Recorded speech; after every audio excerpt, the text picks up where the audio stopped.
Yes, sir. Yes, sir. Good afternoon, everybody. Welcome to a new episode of D313XP, episode 26. We have a special guest on, but I want to start it off with having with myself, Steve, the New Breed 313 Sports. Got my man Nomus J in the building. What's up, Nomus? What's going on, everybody? What's going on, Bree? Yes, sir. What's Can you going hear me? on, man? Celebration. Yeah, I can hear you. I got you. Hey, what's going on, man? I hope everybody ready for a great show today. Uh, Larry Bree. Yes, sir. Yes, sir. Well, we got a we got a very special guest in the building. I'm very excited. This man is a national champion. This man has played in the NFL. He has a lot of accomplishments.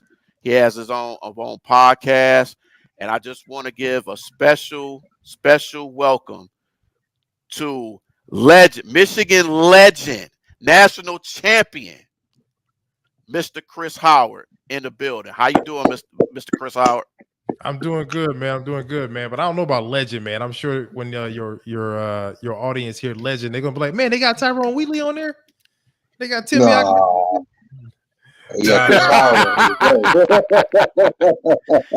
Oh nah, no, man. no, they know a legend when they see one. Yeah, man. Nah, I appreciate the intro, man, and I thank you guys for Yes, having me sir. on, man. It's an honor. yes. No problem, man. We appreciate you coming on for us. So, Bree, do you want to do the Yes, honors? sir. Well, I guess Yes, for yes, those who sir. don't, I'll just ask them. Mr. Howard, you for a quick second for the young kids that may be too young to know who you are. Give a quick little background of who you are and where you at now and what you do too. Yeah, man. So, I guess I kind of start in the beginning, man. I'm from Louisiana, born and Mm-hmm. raised in the boot. Fred Jackson, who was a running back coach at Michigan at the time, he was responsible for Louisiana territory. He got me and A Train and pretty much all the Louisiana boys to come up there to Michigan, man. And he lied to us on a recruiting trip, man. He told us it didn't get that cold in Michigan. And my freshman year, it was the coldest in Michigan history, man. I was ready to go home, but I ended up sticking it out, man. But I got to Michigan in 1994. Was there to 1998. Obviously, we had that great season in '97, and yeah, man, it was awesome, man. Coming out of high school, I was one of the top running backs in the country. It's crazy because now when I think about it and I look at some of the awards that I had, one of the awards that I had was Reebok preseason All American, and one of the guys that was on that award was also Allen Iverson as a cornerback. So that lets you know how old I am. That Allen Iverson was or a preseason All American cornerback coming out of high school as well, man. So yeah, man, played at University of Michigan. We had a good year my senior year, and I went on to play in the NFL for a couple years.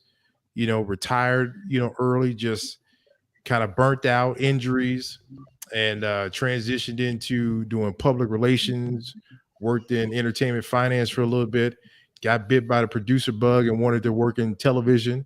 And I've been working in TV on behind the camera for like the last 15 years. All right. I want to say a quick shout out to our DSN brothers out there, That's DSN cool. That's Detroit, cool. and got Big Willie Styles. Welcome, y'all. Bree, you want to start off, man?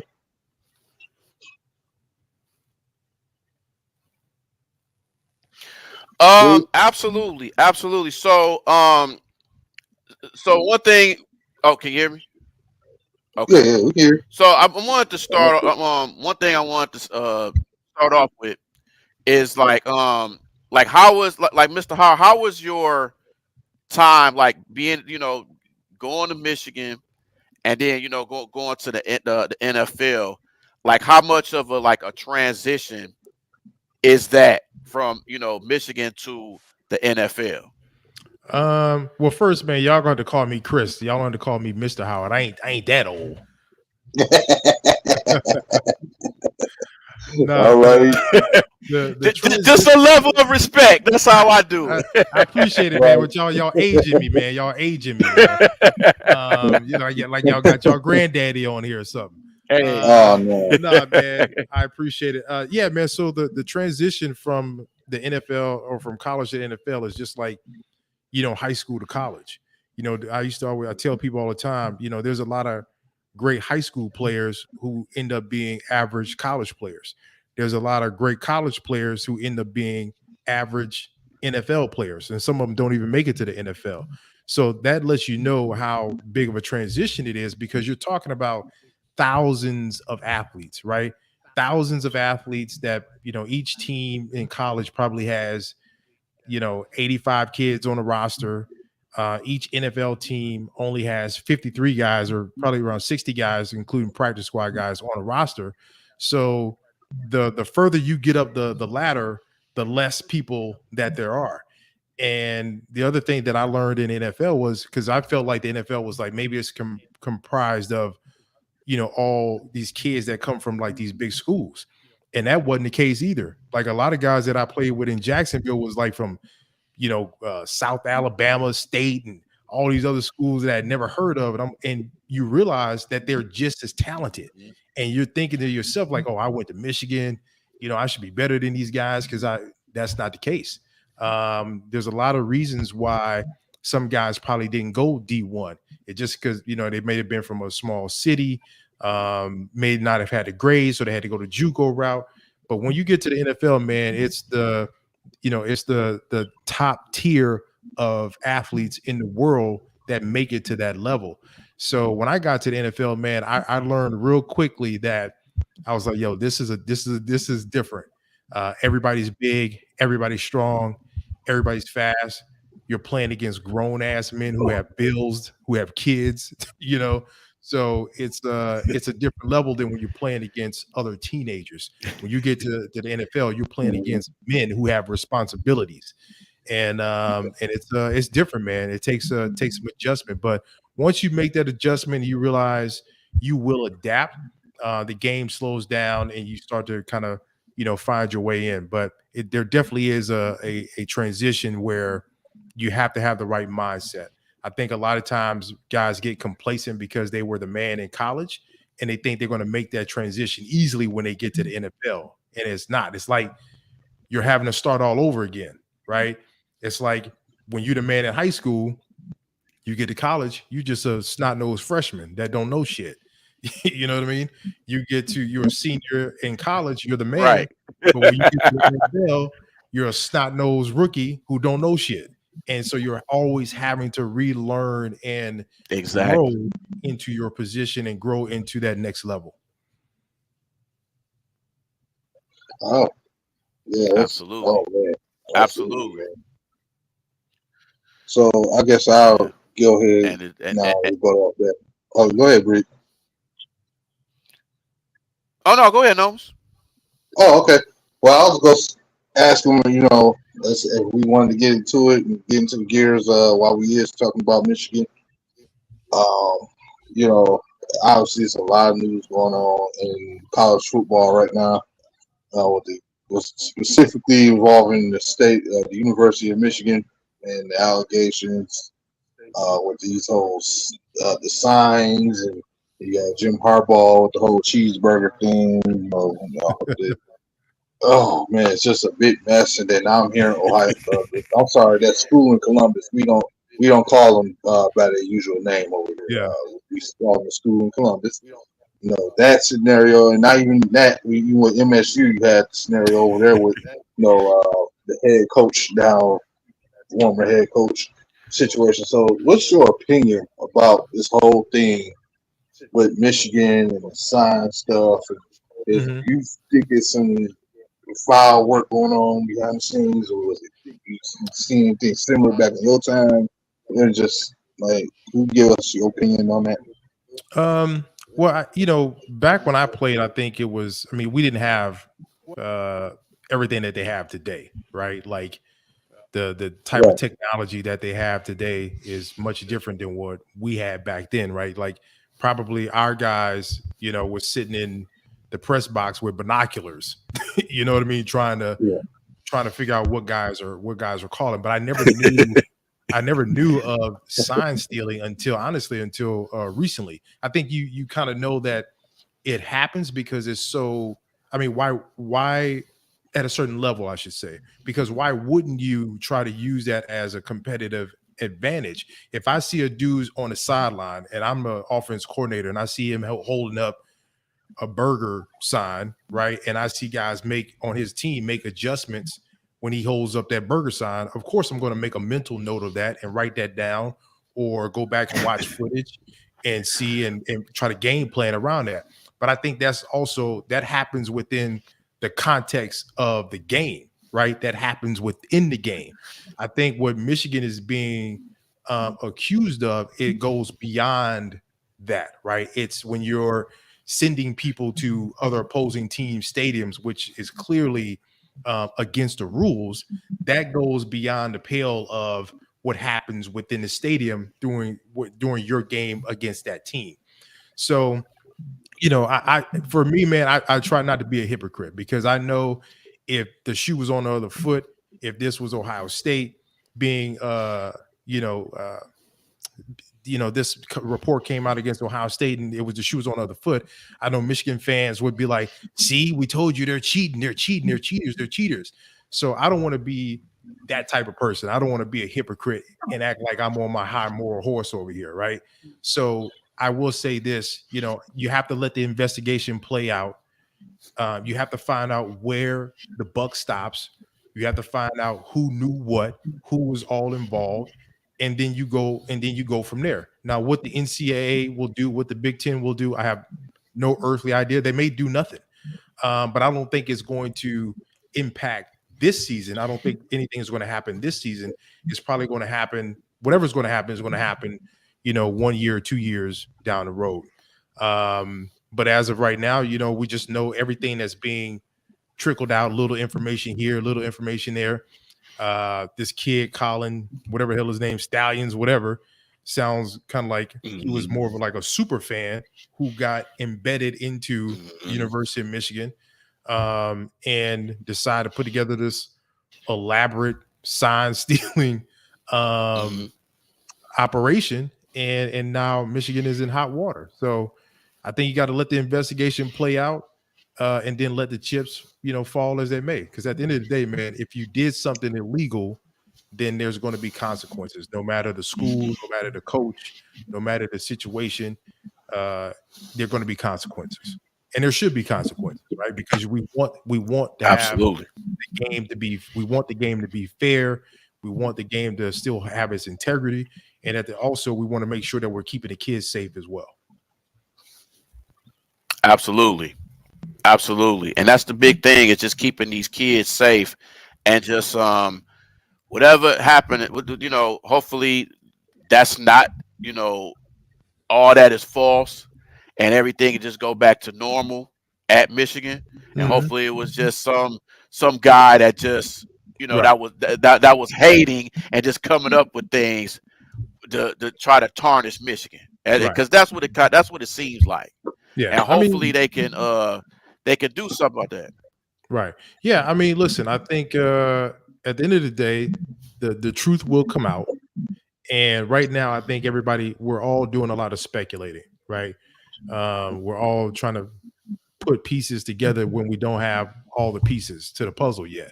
So, but whatever happened, the NCAA will do their investigation. The Big Ten will probably do their investigation. And if there are people who need to be held accountable, then those people will be held accountable. Again, you got to let the investigation run through its process and then, you know, let the chips fall as it may. It may sting. We may not like the outcome, but at the end of the day, it is what it is, man. All right. Yes, sir. Absolutely. Now, Chris, I gotta ask you this, and I'm pretty sure I know the answer to this, and I know you gonna smile when you when you hear this. But How good did it feel that Michigan beat Michigan State? Oh man, listen, it felt amazing. Even on my podcast, I was talking about this. I said, I want them to just utterly dominate Michigan State. I want them to like beat the brakes off of them. And again, and I don't mean that like disrespectfully, because I know that's what they want to do to us. But I want to make sure that I was tired of those games where we would win 23-6 and we had to kick 6 field goals, and then you read the headlines, Michigan dominates Michigan State. It's like, no, like we kicked 6 field goals. Like that's nothing. So for a team like Michigan and the state that Michigan State is in right now, like they're not having their finest season. You cannot let a team like that define their season based off of that one particular game. Because if they could play spoiler to Michigan's season, if they can catch us sleeping and beat us, then that ruins the entire season, and then that makes their entire season. I don't want to give them anything that they can build off of, right? I don't want anyone to feel like there's hope, because I know that's what they want Right. for us. I still want the game to be competitive. I still want the game to be without all the crap that's been going on the last couple of years, with the extracurricular stuff. I just want the game to be played on the field, and I want it to be competitive, but I also want to dominate Michigan State. And they did. And I felt great. I felt like they left no doubt who was the victor. And they played a very complete game, offense, defense, special teams. They did to Michigan State what they've been doing to pretty much everyone. And again, people will say, well, we haven't played anyone. Well, that's not Michigan's fault. You can only play what's on your schedule. You still have to go out and play though. And that team is still full of D1 kids who are on scholarship, still have a coaching staff, still have athletes. They still got to go out there and play. So at the end of the day, you can only play who's in front of you. But I absolutely loved it, to sum that up. I hear you. Well, Reed finishes evil laugh. So far for y'all who just coming in, just want to let y'all know, man. Oh no, that's cool. No, just want to let y'all know that DC1, Daryl, our other co-host, couldn't make it in, of course, today due to technical difficulties, unfortunately. So, shout out to Daryl. And if y'all just coming in again, we have Chris Howard, the legend himself, Michigan alumni, joining the show. So make sure y'all hit that like button and don't forget to subscribe for more and hit that notification bell, man. So the other thing I was gonna say now, I hate to get toxic, but now me, I'm a tweener. I love all my Michigan schools. I don't get really into that whole competitive thing. The Breed here is a full-time Michigan State. Well, no. You got to get it right. I'm a fan of both. I'm just more of a Sparty. But if Michigan beats us, I will give them the full respect. I'm not a hater. I give full respect. When Michigan was pounding State, I was as much as I had a tear in my eye, I had to give Michigan respect, because I was just like, hey, I give them respect. I mean, hey, it's nothing I can say. Right. Yeah, listen, man. They whooped us. Yeah, man. Like for me, man, like I tell everybody all the time, like, I'm from Louisiana. So when I got to Michigan, I didn't know about the whole Michigan State rivalry. It's like, but you talk to guys on the team, it's like most of those cats played against each other in high school. Most of them played with each other in Pop Warner or Little League or whatever the hell y'all call it, y'all Little League team out there. So a lot of those guys know each other. So for me, when I got to Michigan, I was like, I didn't really get it, right? And everybody was like, no, you gotta hate Michigan State. I'm like, okay, but why? Like I'm not getting why I need to like wish death upon these people that I don't know. And but I learned real quick after that first year. I learned real quick, like, what that rivalry meant. And, it's I mean, listen, man, it's a great rivalry. I mean, you got Michigan State, you got Michigan, all fighting for supremacy in the state of Michigan, all fighting for the same recruits. And it's just a really great rivalry that I think in the past couple of years have just kind of gotten, toxic. But what rivalry isn't toxic at this point, right? And I think as long as we can keep it within the fairness of the game, like I know guys who went to Michigan State. I knew guys who played at Michigan State, and then like once we got out of the confines of the rivalry, right? Like in the NFL, it was much more jovial. It was much more fun to be around each other when we could just sit there and like be men and just put all the other stuff aside. Absolutely. Yes. Absolutely. That's all. That's what it's all about. It's all about. Rivalry is going to be rivalry. So it's just not the same without having rivalries. So right. I agree with that 100%. So, but I have to ask you this question, Chris. What do you think about the with the Big Ten? What do you think about the new teams that are coming in? The Oregons, the Washingtons, the USCs, teams like that. What is your opinion about them coming in 2024 in the Big Ten, and is that going to make the Big Ten better in your opinion? Yeah, it's definitely going to make it better. I mean, at first, for me, I was kind of like a real traditionalist. Like I was like, man, we're going to lose, some of the rivalries. We're going to lose some great games. But then I thought about it from the perspective of the fans, right? Like imagine being able to watch Michigan versus USC or Michigan State versus UCLA on a regular basis now. So if you're a fan and you want to see great games, you want to see elevated games, no knock to anybody who went to Indiana, no knock to anybody who went to Purdue, but you're going to be way more excited to see Ohio State play USC, Michigan play Oregon, Michigan State play UCLA. You're going to be way more excited about those tickets that you have, those home tickets that you have, as opposed to Michigan State versus Indiana, right? So I think it enhances the league, and I'm sick and tired of people talking about the SEC, right? Like how great the SEC is. I think this helps elevate the Big Ten because now, from top to middle all the way to the bottom, we're a very competitive league when we added those teams from the West Coast. So I like it now. I didn't like it before, but once I started to think about, man, like those games on the weekend now, it just went to a whole nother level. And I'd much rather see those games as opposed to, us playing FAU and UConn and, all these other teams. I think it just makes it that much more interesting. And there's a lot more at stake now when you talk about those games. No more of those get ready games, right? So now you really have some really competitive games to look forward to.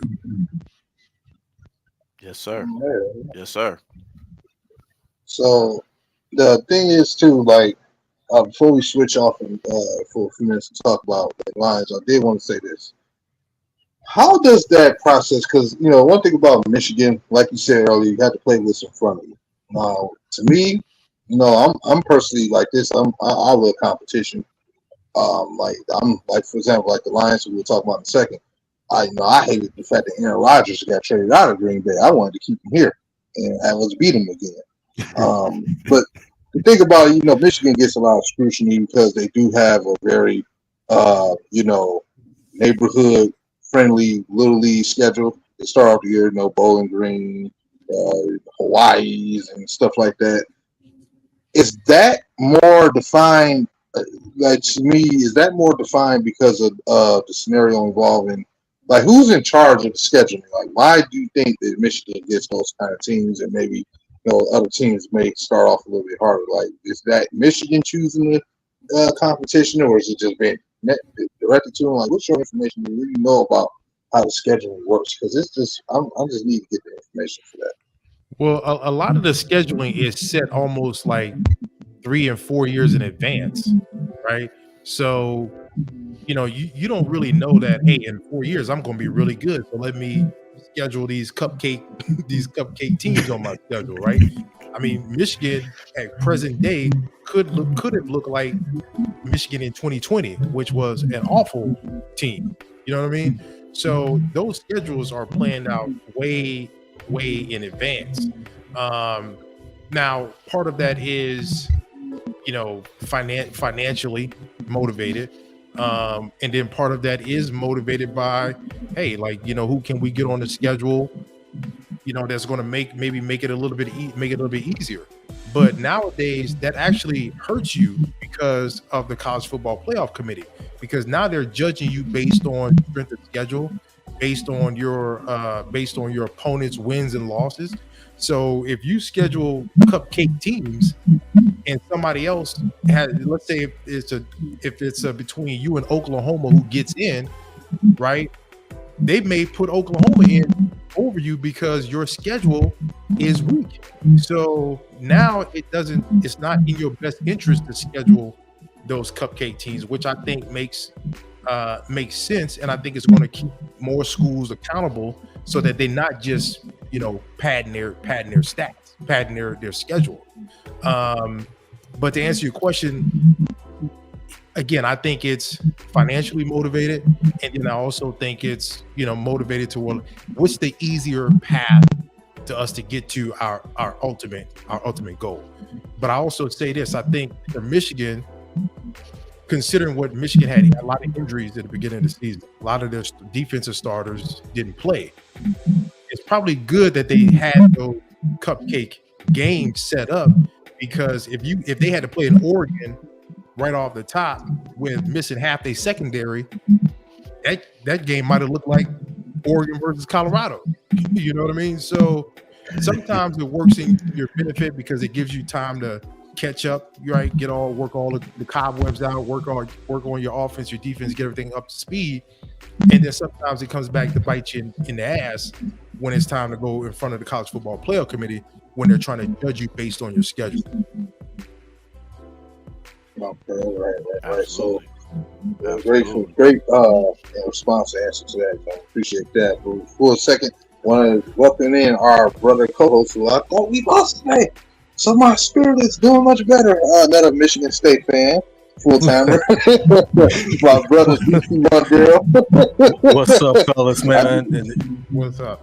What's going on, Chris? Man, what's going on with you, man? It's nice to meet you, man. Same here, brother. How you doing, man? I'm good, man. I'm a little behind, man. I'm actually at work. I'm on my break, so commitment, baby. I like it. Yeah, so I said I'm gonna come on here, man, before I got to get back to work. So, and it's so crazy too, since you're a Michigan man, I actually work out in Ann Arbor. So, oh really? That's what's up, man. That's what's up. Yeah. So, So, Chris, I just hear you was talking about the Michigan schedule. Now, here's my only problem with that. Here's my only problem with Michigan these cupcake schedules. It's mighty funny to me that Michigan always had these. It's been a long time. It's mighty funny. You always have these cupcake schedules and get away with it. And then when it comes down to when they play competition, when it matters the most, they lose. It's an example for last year. Mm-hmm. They turn around. They went undefeated throughout the regular season. Won the Big Ten championship. Fine. Then you get in the playoff. You're supposed to beat a team like TCU. No disrespect to TCU, but you lose to them. And now you got this cupcake schedule again. The only different team that I can say that was, even though they beat them down, was Rutgers. Rutgers are a good football team. Mm-hmm. It's going through these cupcake schedules, and this is unacceptable. You don't see Georgia, Alabama's, even I don't say their name. We're in this channel. We don't say the school. We don't say their name. We say the School of Columbus. We say their name. We don't say their name. We just say School of Columbus. Mm-hmm. At least them, they just play Notre Dame. I mean, it's just mind-boggling. It's like every time, it's like, I say, I know you're a Michigan alumni. I'm not disrespecting, but it's just unbelievable that you just keep getting away with these cupcakes the first 4 or 5 games of the season, and it's like, come on now. I mean, what's some competition at? I'm just, I agree. It is like with I don't go around like even with Michigan State. I'm a Michigan State fan. Even if Michigan State playing a bunch of cupcake teams, it won't be fair. It won't be fair. It's just like I mean, it is what it is. Michigan's ranked number 2 in the country, but I mean, again, it's this cupcake schedule. It has to stop. You know, I agree. And they got it. They got next season. They ain't got no cupcake. They got Texas coming to town in Ann Arbor next year. Mm-hmm. Yeah, I think again, and that's what I was talking about earlier was, Michigan putting these schedules together typically happens 3-4 years in advance, right? So yeah, you can predict that you're going to be a good team in 3-4 years. You can hope that you're going to be a good team in 3-4 years. And that gives you the advantage that's saying that, hey, I know I'm going to be 3-4 years. We're going to be a good team. So I'm going to schedule Chattanooga, FAU, UConn, whatever, right? And you're doing that for a specific reason, right? Or 2 specific reasons. One, it's a financial decision, and then 2, it's also a decision that you feel like it paves an easier way for you to get to your ultimate goal, right? Now, what I will say is, but Michigan also is not the only team that does this with their schedule. Now, Michigan might be the only team that has 3-4 games lined up in a row that you have kind of like that.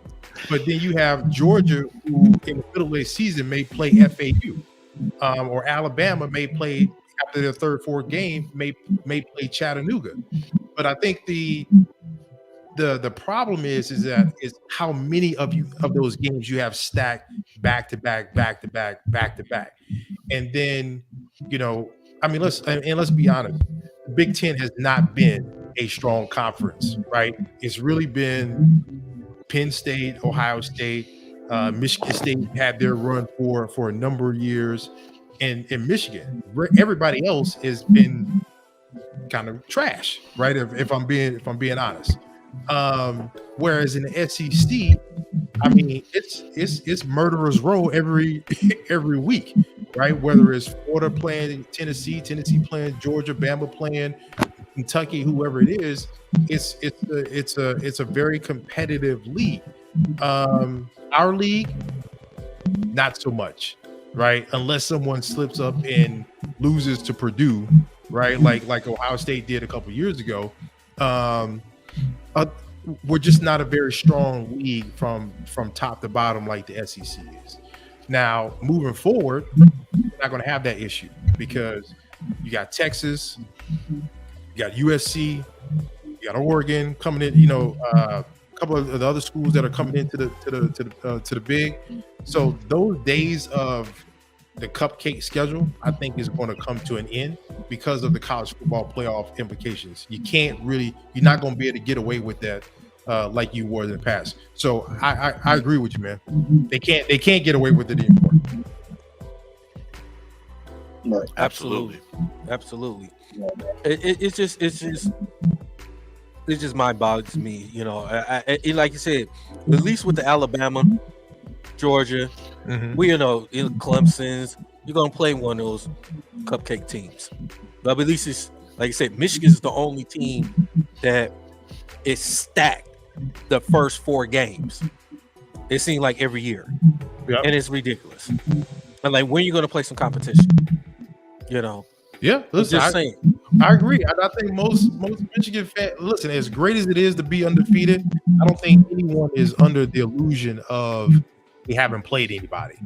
You know what I'm saying? Like, we talk about it on my podcast all the time, is that's the thing that keeps me from, really jumping on the train, is because I know at the end of the day, competition is only going to get more competitive as the season continues, because it's only Penn State and really Ohio State left on your schedule.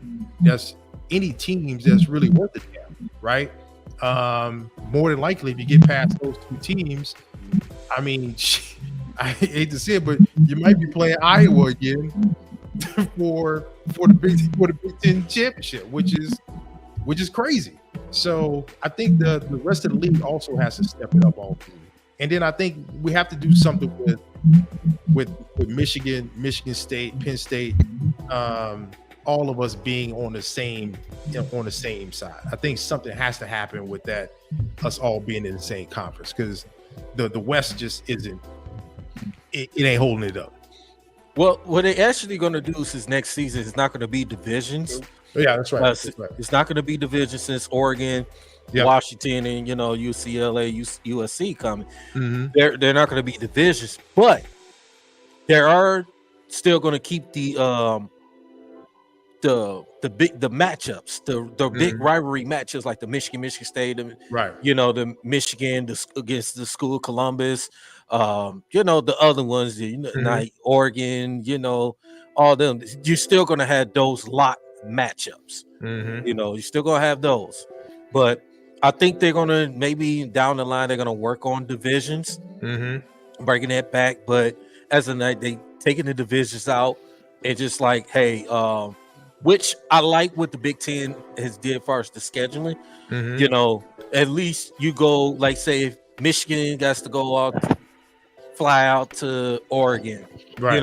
One time instead of have to go flying twice or three times out there, and vice versa. Same with those Oregon and USC, they come fly out here, once, so right. I like what the Big Ten is, as far as the schedule makers that they did, just to, not the wear and tear on these kids, I'm saying. Yeah, so, that's a lot of travel, especially like, again, going all the way to the West Coast. I mean, you guys, I'm sure y'all have traveled to the West Coast. By the time you try to get off the plane, get to the hotel, do what you need to do, and then talking about trying to play a football game, that's going to be a lot. So I agree with you. I like the way they've got it scheduled so far. Yeah, and we'll see what happens with, like, again, how they figure out the divisions. But again, I think moving forward is going to be much more competitive than what we've seen in the past. Absolutely. Yes, sir. Y'all got anything, fellas? Yeah, just before I was just about to say, before we transition to the Lions and stuff, again, DC1 just joined us. About to get into the Lions talk in a minute. Make sure y'all drop a like on the stream, man, and share it with your family, your people, to whoever. And don't forget to hit the subscribe and notification bell to get the thing going. I want to switch gears while we still have a few minutes or whatever. I believe you still have a few minutes, right? Yeah, we're good. Chris. Okay. So I would like to take a chance real quick to switch to the NFL, talk a little bit of the hometown team here, and just general what's going on in the NFL with the Lions. We just came off a very I don't know how else to say this. We just came off of a straight up ass beating by Baltimore Ravens and Lamar Jackson. Yeah. And a lot of fans who haven't missed emotions since then. Lions are now 5-2. Just in those type of situations, I know you played for Jacksonville. I know you were drafted by Denver, I believe. Just in those situations, you had those type of losses like the Lions did Sunday. What, as a team, what do you have to do when you are already going through one of the most injured seasons y'all have? You expected to have a good year, or not playing football you think you like to play, or you just went and had a bad loss. How do you recover for something like that? Like, what were your experiences past in the NFL in that process? Well, you don't let one bad loss turn into two bad losses. You just got to go back, look at the film. The good thing about it is, man, is like, again, you know when you play bad, right? Coach don't need to tell you when you play like shit. Coach don't need to tell you that you didn't do your job. And as they say, the film don't lie. And trust me, last thing you, as a player who didn't do his job, the last thing you want to do is be in that film room, because you not doing your job is about to get pointed out for everyone to see. And, that's where personal accountability comes into play, because if I didn't do my job as a running back and I didn't make a block, or I missed an assignment and I got my quarterback hit, well, my quarterback gonna be looking at me like I'm crazy, because he's gonna be like, yo, like like what's going on? So part of it is that that embarrassment that you have to carry with you, and being able to have to look your teammates in the eye and them looking at you eye to eye and having to come face to face with the fact that you just didn't do your job, right? So part of that is just personal accountability. You're a professional. You get paid a shit ton of money to go out there and do your job. For whatever reason, the Lions didn't do their job. To give up that many points, and when I was looking at the stats, I mean, statistically, it looked like they should have scored more points than that. So I think on the defense side of the ball, Dan Campbell's going to have a real conversation with some folks, because that's not good enough, and that's not what we've been seeing from that Lions defense over the past couple weeks. So you just got to go look at the tape, man, and just understand, like, that's not the character of this team. That what we put out there, what we saw, our effort is not the character of that team. So you just can't let one loss turn into, or one bad loss turn into two bad losses, because they didn't play well, period. And they know that. Absolutely, man. It just, I'm under the type, and with this game, I'm not going to overreact. I know it happens in the NFL. We see good teams get beat bad. The Lions had a reality check, in that situation. They had a reality check. It just, everybody, even the media was going, oh, the Lions are the number one team, and this is third, and they play against a team which we all thought that they was probably gonna lose to them, to Baltimore Ravens, which they have the defense, they have the guys. You talk about a guy Lamar Jackson, MVP. You got a guy like Mark Andrews, one of the best tight ends in football. Baltimore always been known for their defense. Always been known for their defense. They always gonna be with a John Harbaugh, a great coach, as he been in coaching that team for 15 plus years. You know what you're gonna get out of this Baltimore team. And the Lions, like you said, Chris, they didn't come to play. Yep. Baltimore came up, marched downfield, they hit them in the mouth. The Lions, they didn't play well. They didn't get enough pressure on Lamar Jackson. He didn't really beat him on a run. He beat him with he beat him on throwing the football in the pocket. Yeah. That's what's crazy about it, because Lamar Jackson, what he's gonna run. It. Yeah. But he beat him by throwing in the pocket, making the right reads. And then when he had to scramble, confuses the defense, find a guy wide open. Whether it's for a touchdown, first down. But this is something the Lions have to, they have to clean up going forward. Like you said, this is one of those games that you sometimes you need a beat down to get yourself back together again. Yeah. And this is one of those games. Yeah, absolutely, man. I think a lot of times when everything is going right, you're not prepared for when shit goes wrong, and it's not, a lot of it is not on tape, right? So, and that's the thing about, I always say, like, you learn more about yourself in a loss than you do in a win, because now you actually know what it feels like. What worked and what didn't work. And now you can kind of go back to the drawing board and figure out, how do we right the ship, right? Because obviously was it our effort or was it scheme, right? A lot of times you can go and play with great effort, but if the scheme ain't right, the scheme ain't right. It don't matter what you do. So there's a lot of things that they have, what we call teachable moments, that they can now go back and look at the film, break it down, and say, hey, man, even as a coaching staff, they can go back and say, hey, that scheme didn't work, right? That didn't work for a Lamar Jackson. But here's why I say why you don't necessarily get down on the Lions. how many other Lamar Jacksons are you going to play? You know what I mean? Like, you're not going to face that kind of guy that many times in your season. So, you know, that's why I say, like, don't necessarily, you know, get down. Just understand that, hey, listen, you played Baltimore. They're a good team defensively. They got one of the best quarterbacks in the NFL. Take it on the chin, move on.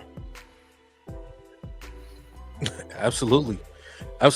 You know, and Dan Campbell said it too. Dan Campbell said it, you know, after that loss. He said, you know, the energy was there. It's just the discipline and the details wasn't there.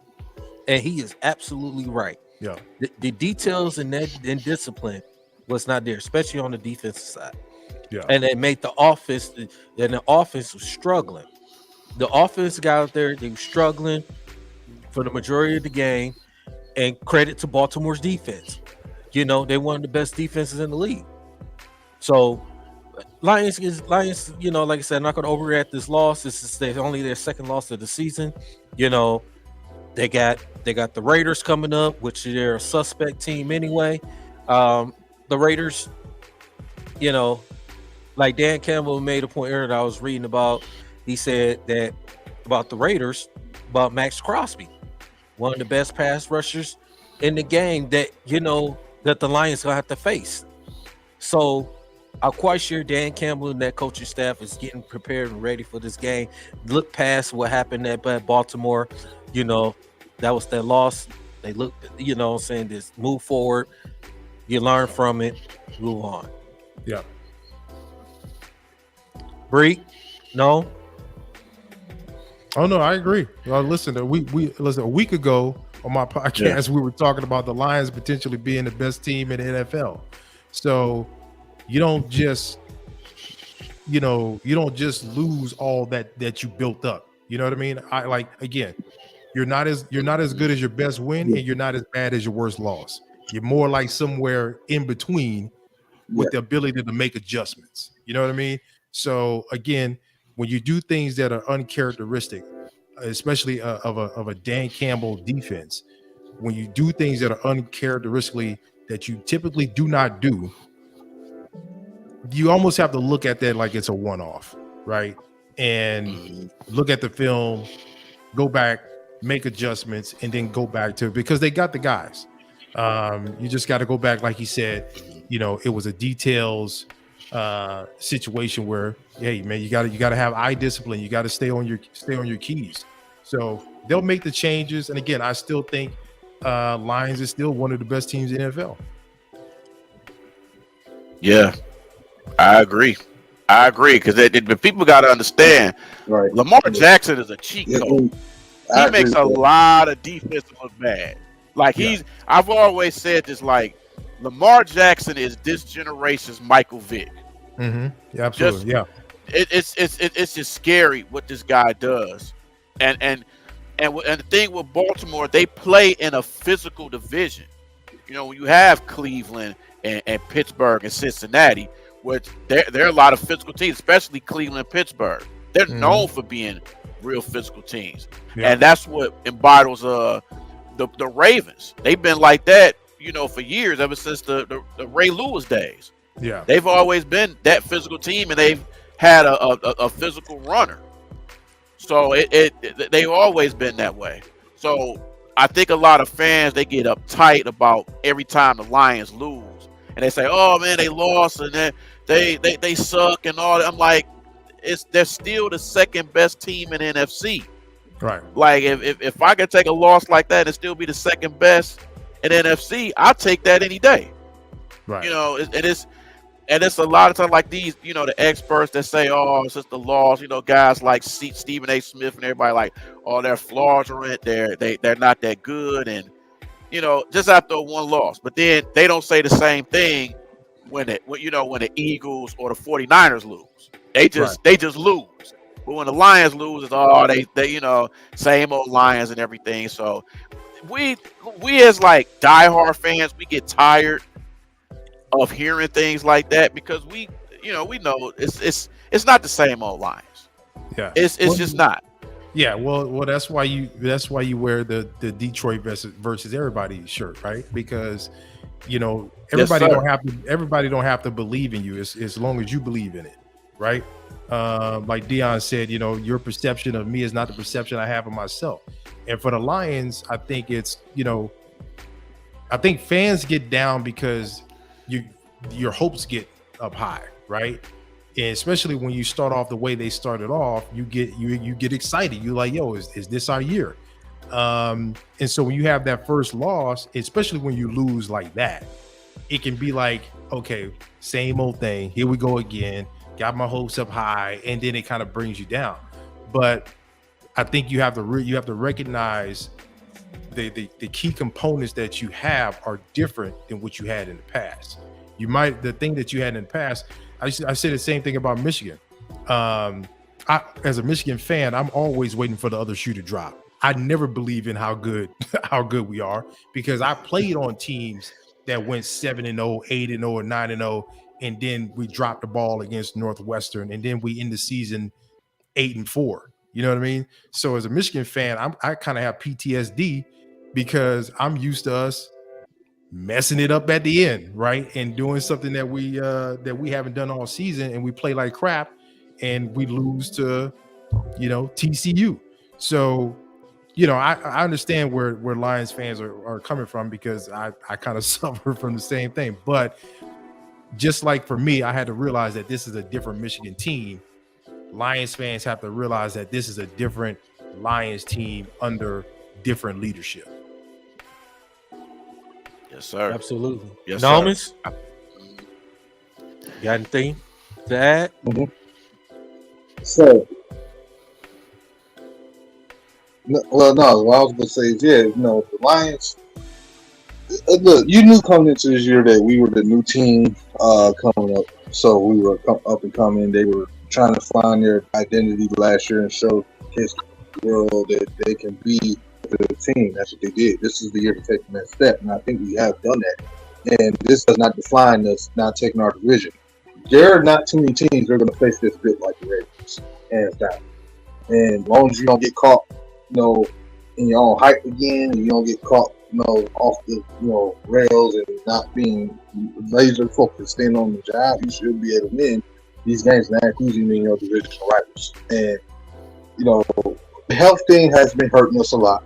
We've been taking a lot of injuries in a lot of key areas, so and trying to recover from that, but we still have come together. So again, at the end of the day, we're just not built to that stature of a team like Baltimore. We're not that level. We're trying to show how good we still are.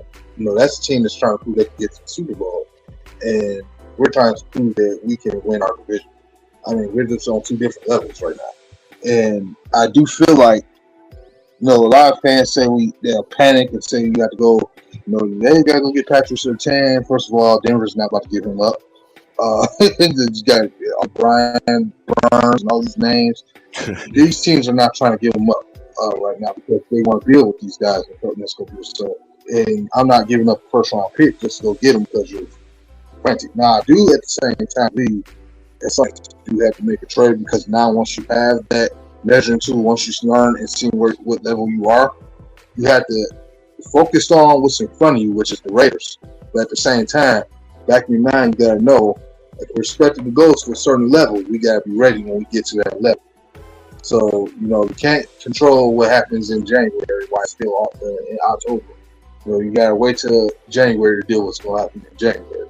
So you got to wait till December what's going to happen with, December. You got to wait, when that bill is time to come that you got to pay your $500 light bill. You got to wait till it's time to get that bill. You can't over worry about it right now, until the months get there, right? But you can prepare yourself, take the measures. And I think the Lions could make a move here that can maybe give them a little more juice to cook with, especially while they're injured up the way they are. You know what I'm saying? That, maybe they can find a way to do something. If they can't, so be it. But, if I'm Brian Holmes, I'm taking that as a grain of salt. But at the same time, I'm like, okay, let me get on the phone, because I do want to make sure that my team is ready if they do face more adversity. Because, today's problems are not tomorrow's problems. And And today's good ain't always tomorrow's good. So if you go tomorrow, you come in and say, hey, I feel good. We got Aiden, and then God forbid something happens to Aiden Hutchinson the next day. Now you in a world of trouble. You know what I'm saying? And now you're losing the main guy that's giving you anything on that D line. Or the guy who's big, losing Lehman. So you want to make sure you are prepared. And I think that's what the Lions will be tested with as of right now, going into the trade deadline and preparing for this Monday night game that I already said if the Bears beat them 30-12, the Lions got to put 40 on them, because to me, you got to let the world know how angry you are for being disrespected on so many levels of not only just getting your butt spanked by the Ravens, but the media, national attention, which I didn't care about us being called fraudulence, because I knew that was going to happen the second we lost. Any game, like, it's always one hand on the door, one hand on the other opposite end with Lions or any Detroit franchise. So, and I know a lot of these ESPN articles, they don't understand detail. They only get told to talk about what's happening right now at the moment. So, I remember one after we beat Green Bay, they're trying to talk about guys like Isaiah Buzz. ESPN don't know. Hey, don't mean to cut you off, man. So, just said Chris has to get out of here. So Chris Howard, so he does has to get out of here. So just want to let you know. Chris, you got any final thoughts, man? No, man. Hey, man, I appreciate you guys bringing me on, man. And anytime, I'd love to join you guys again. Anytime, just let me know, and we'll chop it up, man. And listen, it don't matter if you're Michigan State, man. We got a lot of things in common, brother. Hey, just a fun. You ain't lying. Just a fun fact, right quick. What was your favorite when you was playing for U of M? What was your favorite food spot in Ann Arbor? Mr. Spots. My man. You know what's so crazy? I just went there yesterday. Mr. Spots Wings, man. Like, it was on State Street, baby. On State Street, classic. I knew what I was gonna get. I knew it was gonna be good, and it was just a real low key, and that was it. And it was what I could afford as a college student. Absolutely, man. Yeah, man. Anytime, brothers. I appreciate it, man. My wife calling me right now. Yeah. So I appreciate it, man. Okay. Thank you, guys. Y'all guys have a good one. All right, thanks, Chris, man. Thank you. Well, welcome anytime, man. Thank you. Appreciate you coming on, man. Yes, sir. Yes, sir. Yeah, sorry, no, didn't need to cut you off. He sir. To get out. Oh no, you all good. I just hope I didn't take away his time there. Yeah, he did say he stayed on longer than he actually said he would be. So, want to say shout out to him. Make sure y'all follow him on his podcast too, on the Plugged In Pod. So, make sure y'all catch that man on his show, man. Michigan alumni there. Want to welcome anybody to the chat. Ray Moore, what's going on, my guy? Ray. And if y'all out there, man, again, we're talking Lions, about to get ready to switch over to the Raiders, and then we'll talk basketball when we split the thing out. Make sure y'all share this stream, man. Like, comment, and subscribe. Hit that notification bell, man, so we get this thing going. So, as I was saying, like, with Green Bay, after we lost, now I remember watching the first tape, and they were trying to sit here and say, like, oh, they got this guy Isaiah Buzz, and it's like, you don't know nothing about Isaiah Buzz. You don't know how he came on the team and how he got here, his journey, how he even was with this roster. You don't know the details of how this team constructed. You're just talking about him because we're the good team right now. The Cowboys suck. The Cowgirls suck. And, y'all got to talk about us because we are 5-1. And you got to acknowledge that, because it wouldn't be fair in the media world's eyes with the hype that's around us. Y'all don't know nothing about us. Y'all trying to pretend y'all do. Y'all are programmed and getting these sheets to look to say. You don't know how to speak for us. It's the same thing our guy Sergio says all the time. That's why he doesn't work there anymore. ESPN and FS1. There's no legitimacy when it comes to sports day. Everything's pretty much a WWE main event wrestling match on those shows. It's predetermined conversations. It's what builds revenue. And at the end of the day, if you're getting your emotions because he called us fraudulent, that's what he does. He gets millions of dollars paid to switcheroo and turnovers. God forbid we go win a playoff game, he'll be right back on the bandwagon. So with that, you just have to take that one in the bud. For us, We got to stay zero focused in as Detroit Lions, and our GM has to be the main one that's zero focused in. It starts up there in that front office. Both losses you had this year, you given up over 30 points. And not saying, and it's been to the teams that really know how to play football and that play in tough conferences. So you have to take at some point that with a grain of salt. That's not discrediting our wins, you know what I'm saying? We had a very good win. Like I said, Jared Goff played his ass off, you know, against Tampa Bay, and that defense stood up to him and did what he had to do.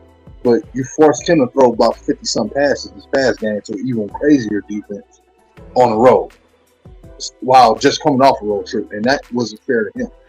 You know what I'm saying?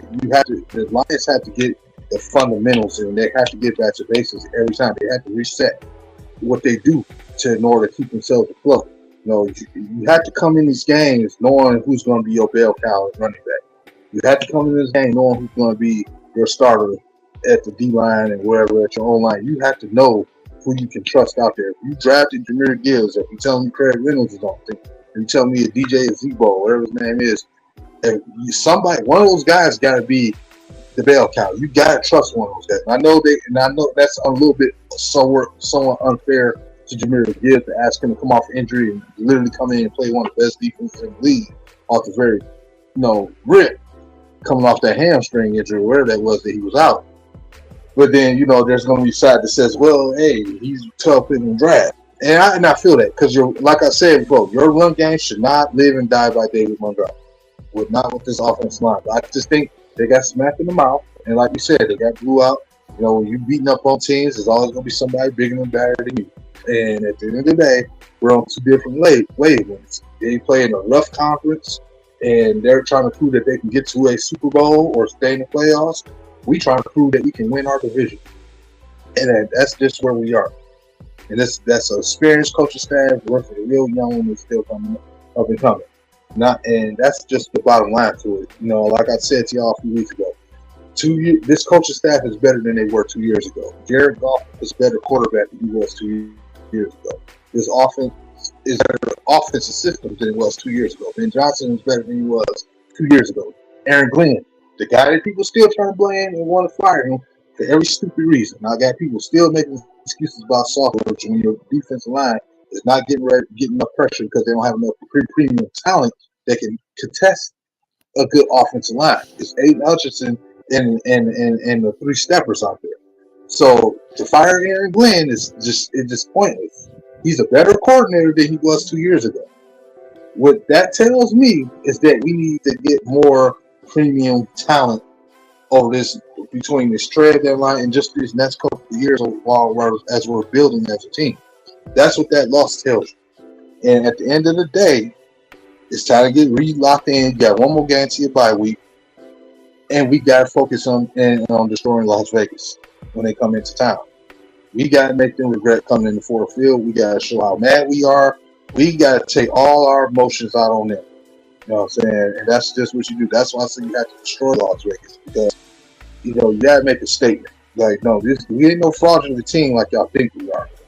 We just had a bad game, a well-justified bad game. And that's what the Lions have to send that message to. You know what I'm saying? They can go into this bye week 6-2. And that is no big problem. You know what I'm saying? Like I said, any final word on the previous game before we switch over to what we want to see with the Las Vegas and going into week 8? No, man, I'm ready to switch over right now, man. Fellas? I'm ready to switch over. Okay. Well, all right. So as y'all know, we got to be hosting Monday Night Football, another national televised game. With the Las Vegas Raiders. I believe it's been stated that Jimmy Garoppolo is likely to start as QB1. I can give a damn less because he's going to get his ass whooped. Las Vegas that's a fraudulent team because that team actually has a lot of talent. With the defensive linemen, some of the DBs, and then obviously they got Devontae Adams, Josh Jacobs, and having quarterback like Jimmy G or whatever. They got a lot of talent, and they're not playing up to it. You know what I'm saying? You get something out by the Bears on the road that tells you everything I know. And at the end of the day, and not to mention it was a bad quarterback that none of us ever heard of. So, yeah, that's a bad team. Now, can the Lions get caught, looking down in the line or not taking them serious enough? Yeah, but I expect us to destroy them. I had this as a win since the beginning of the offseason. So, what's your opinion, man? What do you want to see from this game moving forward, man, with the Raiders? Starting with you, Bill. First of all, I can't believe you said they a talented team. They ain't no damn talented team. What the hell is wrong with you? It's Devontae Adams and goddamn Josh they got pieces on that team. And Max Crosby. They ain't no damn talented team. The Raiders, don't forget Crosby. I just said Crosby, and I said they only got 3 key players, man. Don't come in here and talk about they got this damn talent. What the hell's wrong with you? But anyway, listen, Lions should go out there, take care of business, man. Get the job done, man. It's no secret to it, man. We getting guys this come back. Brian Branch, he's more like he's gonna be back. We just missed the key guys. Now it's still as of today, David Montgomery did not practice. We don't know what's the status going to be for Monday night game. Is he going to play or not? We definitely going to be keeping an eye on look on that. Like I said, this game right here, the Lions should, like I said, come out, take care of business, from a national stage that everybody, the whole world's watching. And Lions should come out and, take care of business. I mean, I understand you talking about you should win. They should score 40 points on them. Like I said, man, I don't care if they scored 50 points. I don't care if they score 30 points. The Lions come out and dominate both sides of the ball, offensively, defensively. It should be no problem. Got the crowd behind us. Let's take care of business. The Raiders is not a good team. They're really not. I mean, come on, man. You lose to the Bears, a quarterback that's come from a Division II school. Stop it. This Raiders team is terrible. Devontae Adams, he wants to leave. They ain't gonna trade him. Josh Jacobs, they ain't want to pay him. The Raiders are a disaster. We should go ahead and take care of business. Plain and simple. I'm done talking about the preview. Go ahead, Bree. Well, I think with it being a national televised game, they got to just stay focused. They can't let the bright lights get to them. This is their first, I think, Monday night game in 5 years. So the crowd's going to be there. This is a depleted Raiders team who's like, we don't even know if Jimmy G is going to play, not play. We don't know. They just so out of wax that you got to beat a team while they're down. You have to beat this team. You have to, Jahmyr Gibbs, everybody just got to step up. The defense, they got to step up. This is a bounce back game. Like the Ravens game, this is just pretty much the type of game to where you take out your anger out of. Like, that was an embarrassing game with the Ravens. You take your anger out on the Raiders. You have to. You just got to play better. And, fans got to understand, listen, man, they still only have 2 losses. They got to calm down. They got to calm down. This team is going to be all right. So I just think this Lions, I think they're going to blow out the Raiders. I think they're going to show up and show out. I think Goff is going to bounce back and have a good game. St. Brown going to be St. Brown. And I think this defense is going to get better. People got to understand, they didn't have Jerry Jacobs. So, what I'm saying? It was tough on it. So, I think they're going to beat them and beat them handily. And that's what I got to say about that, man. Go Lions. One pride. Boot up. Yes, sir. Nomis. And like I said, I'm not about to get no science about how we. Shut up, Daryl. No, that was Bree, jackass. Oh, I'm sorry. Shut up, Bree. Anyway.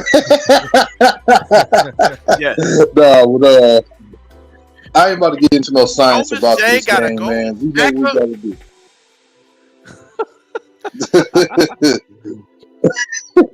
But we gotta go out there. Just go out there and enforce your will up on this team. It's simple as plain.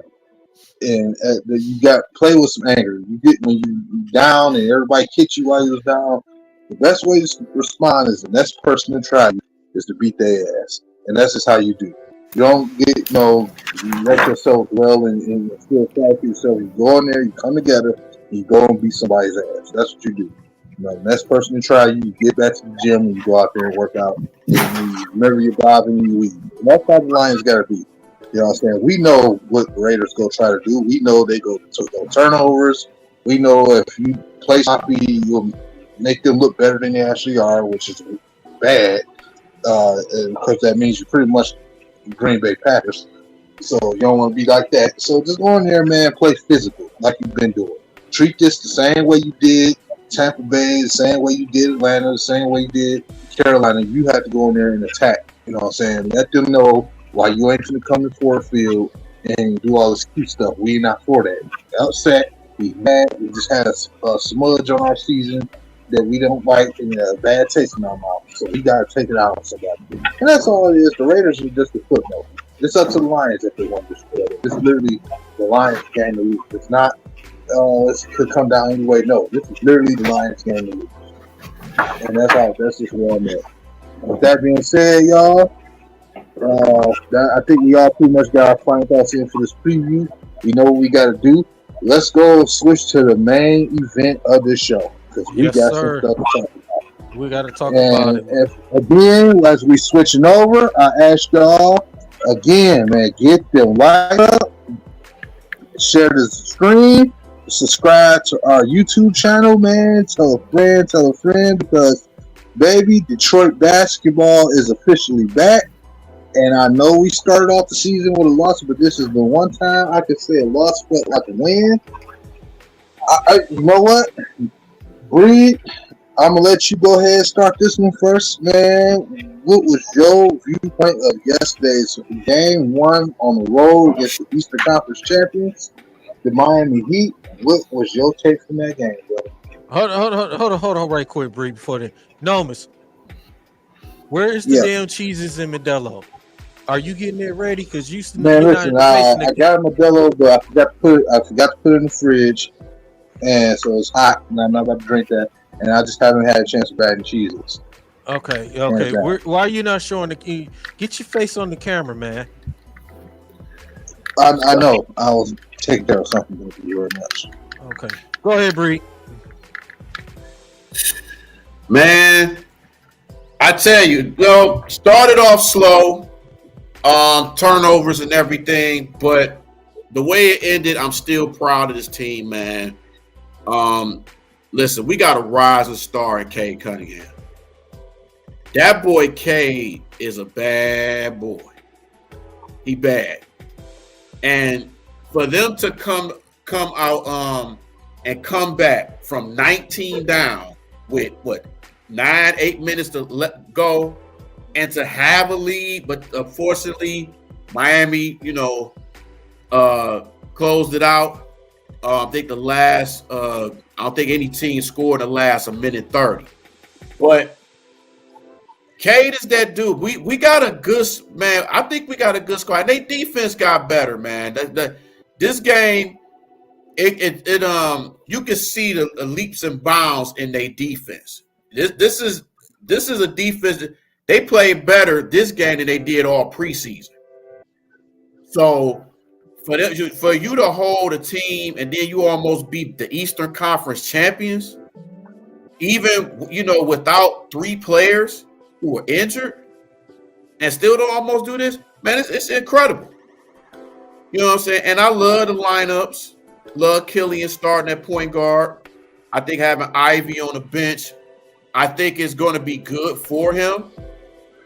I think this lineup, just as the season progresses, I think is going to be good. This team, it's a good young team, and I got a lot of promise with this team, man. They just got to stay healthy. They just got to stay healthy. They bench is nice. I mean, this bench could in a lot of other teams, they bench could start in a lot of other teams.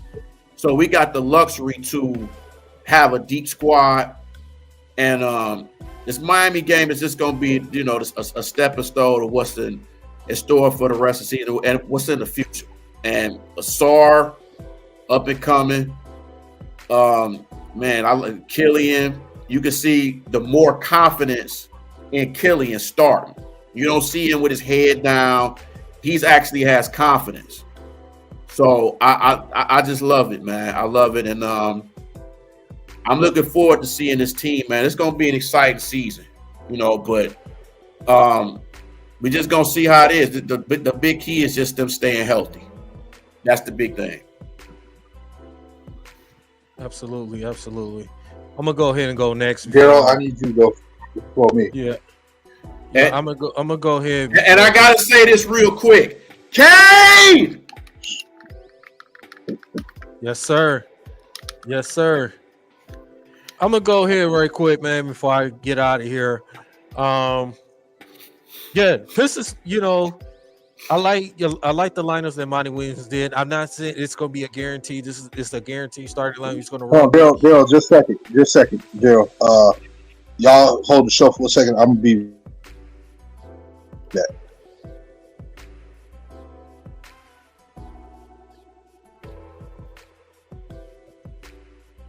He's telling me hold for it. But anyway, but y'all see, look. So that's what I'm saying, man. The simple fact that the Pistons, you know, they came out, you know, they play very well. They had their moments of the game, and I want to get into, you know, I want to get into the team stats. Pistons shot 44%, shot better than Miami. You know, free throws is still an issue. I know they shot 60%.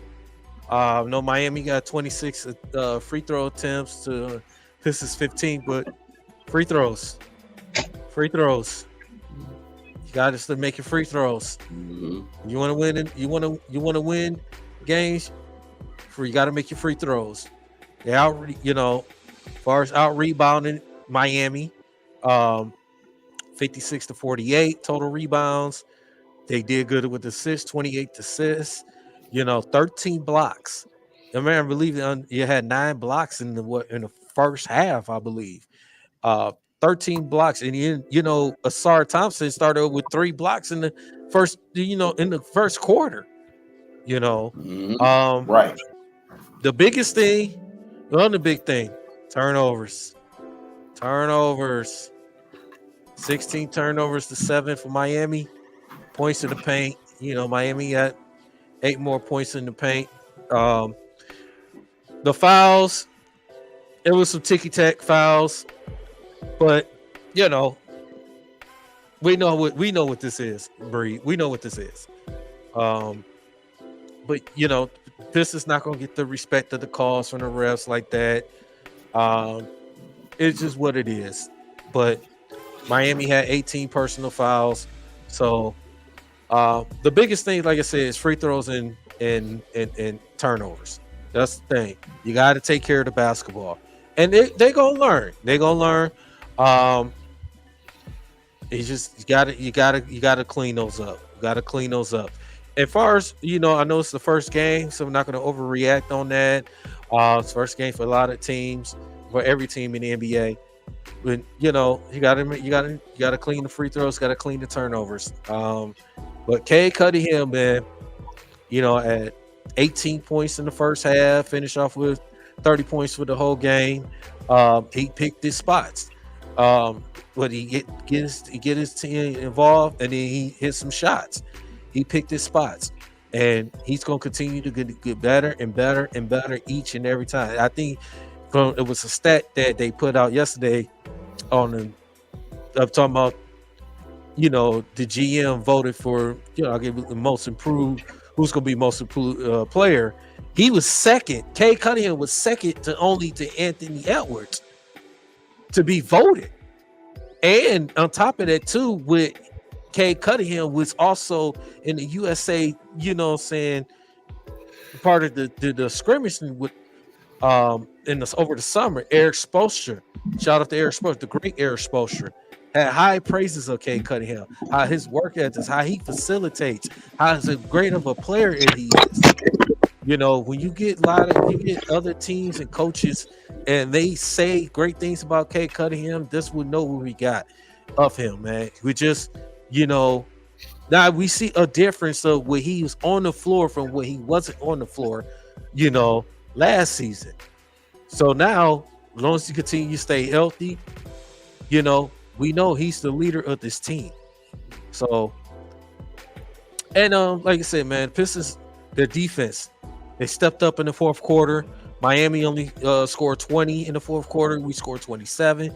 We just couldn't able to close the deal. It was some shots that could have went in, especially the Alec Berg, the Cade Cunningham, a couple of shots. I mean, it just didn't go down, you know. And they had an opportunity to beat a team that just went to the NBA Finals, which you know you're going to get from a team like the Miami Heat, a Pat Riley team. You know what you're going to get from them. You're going to get a toughness. It's going to be a grinding out game with them. Mm-hmm. So absolutely, man. Like you said, just looking at these stats right quick. Isaiah Stewart with a double-double, 14 points, 14 rebounds. Jalen Duren, 14 rebounds, 17 points. As we know, he could have had a double-double if he would have had 10 assists, but he got 9 assists, 30 points. Killian was him and Sar Thompson. Their defense was unbelievable. You know, and it brought some more life to this game. You know, Alec Berg, you know, he didn't have he had 7 points. Jaden Ivey only had 4, but you know he's gonna get himself back in the rhythm. So Marvin Bagley, he shows why he deserved to be on the floor more than Wiseman, because he's out there playing defense. He's out there banging with those and the Bios, and Kevin Love's out there.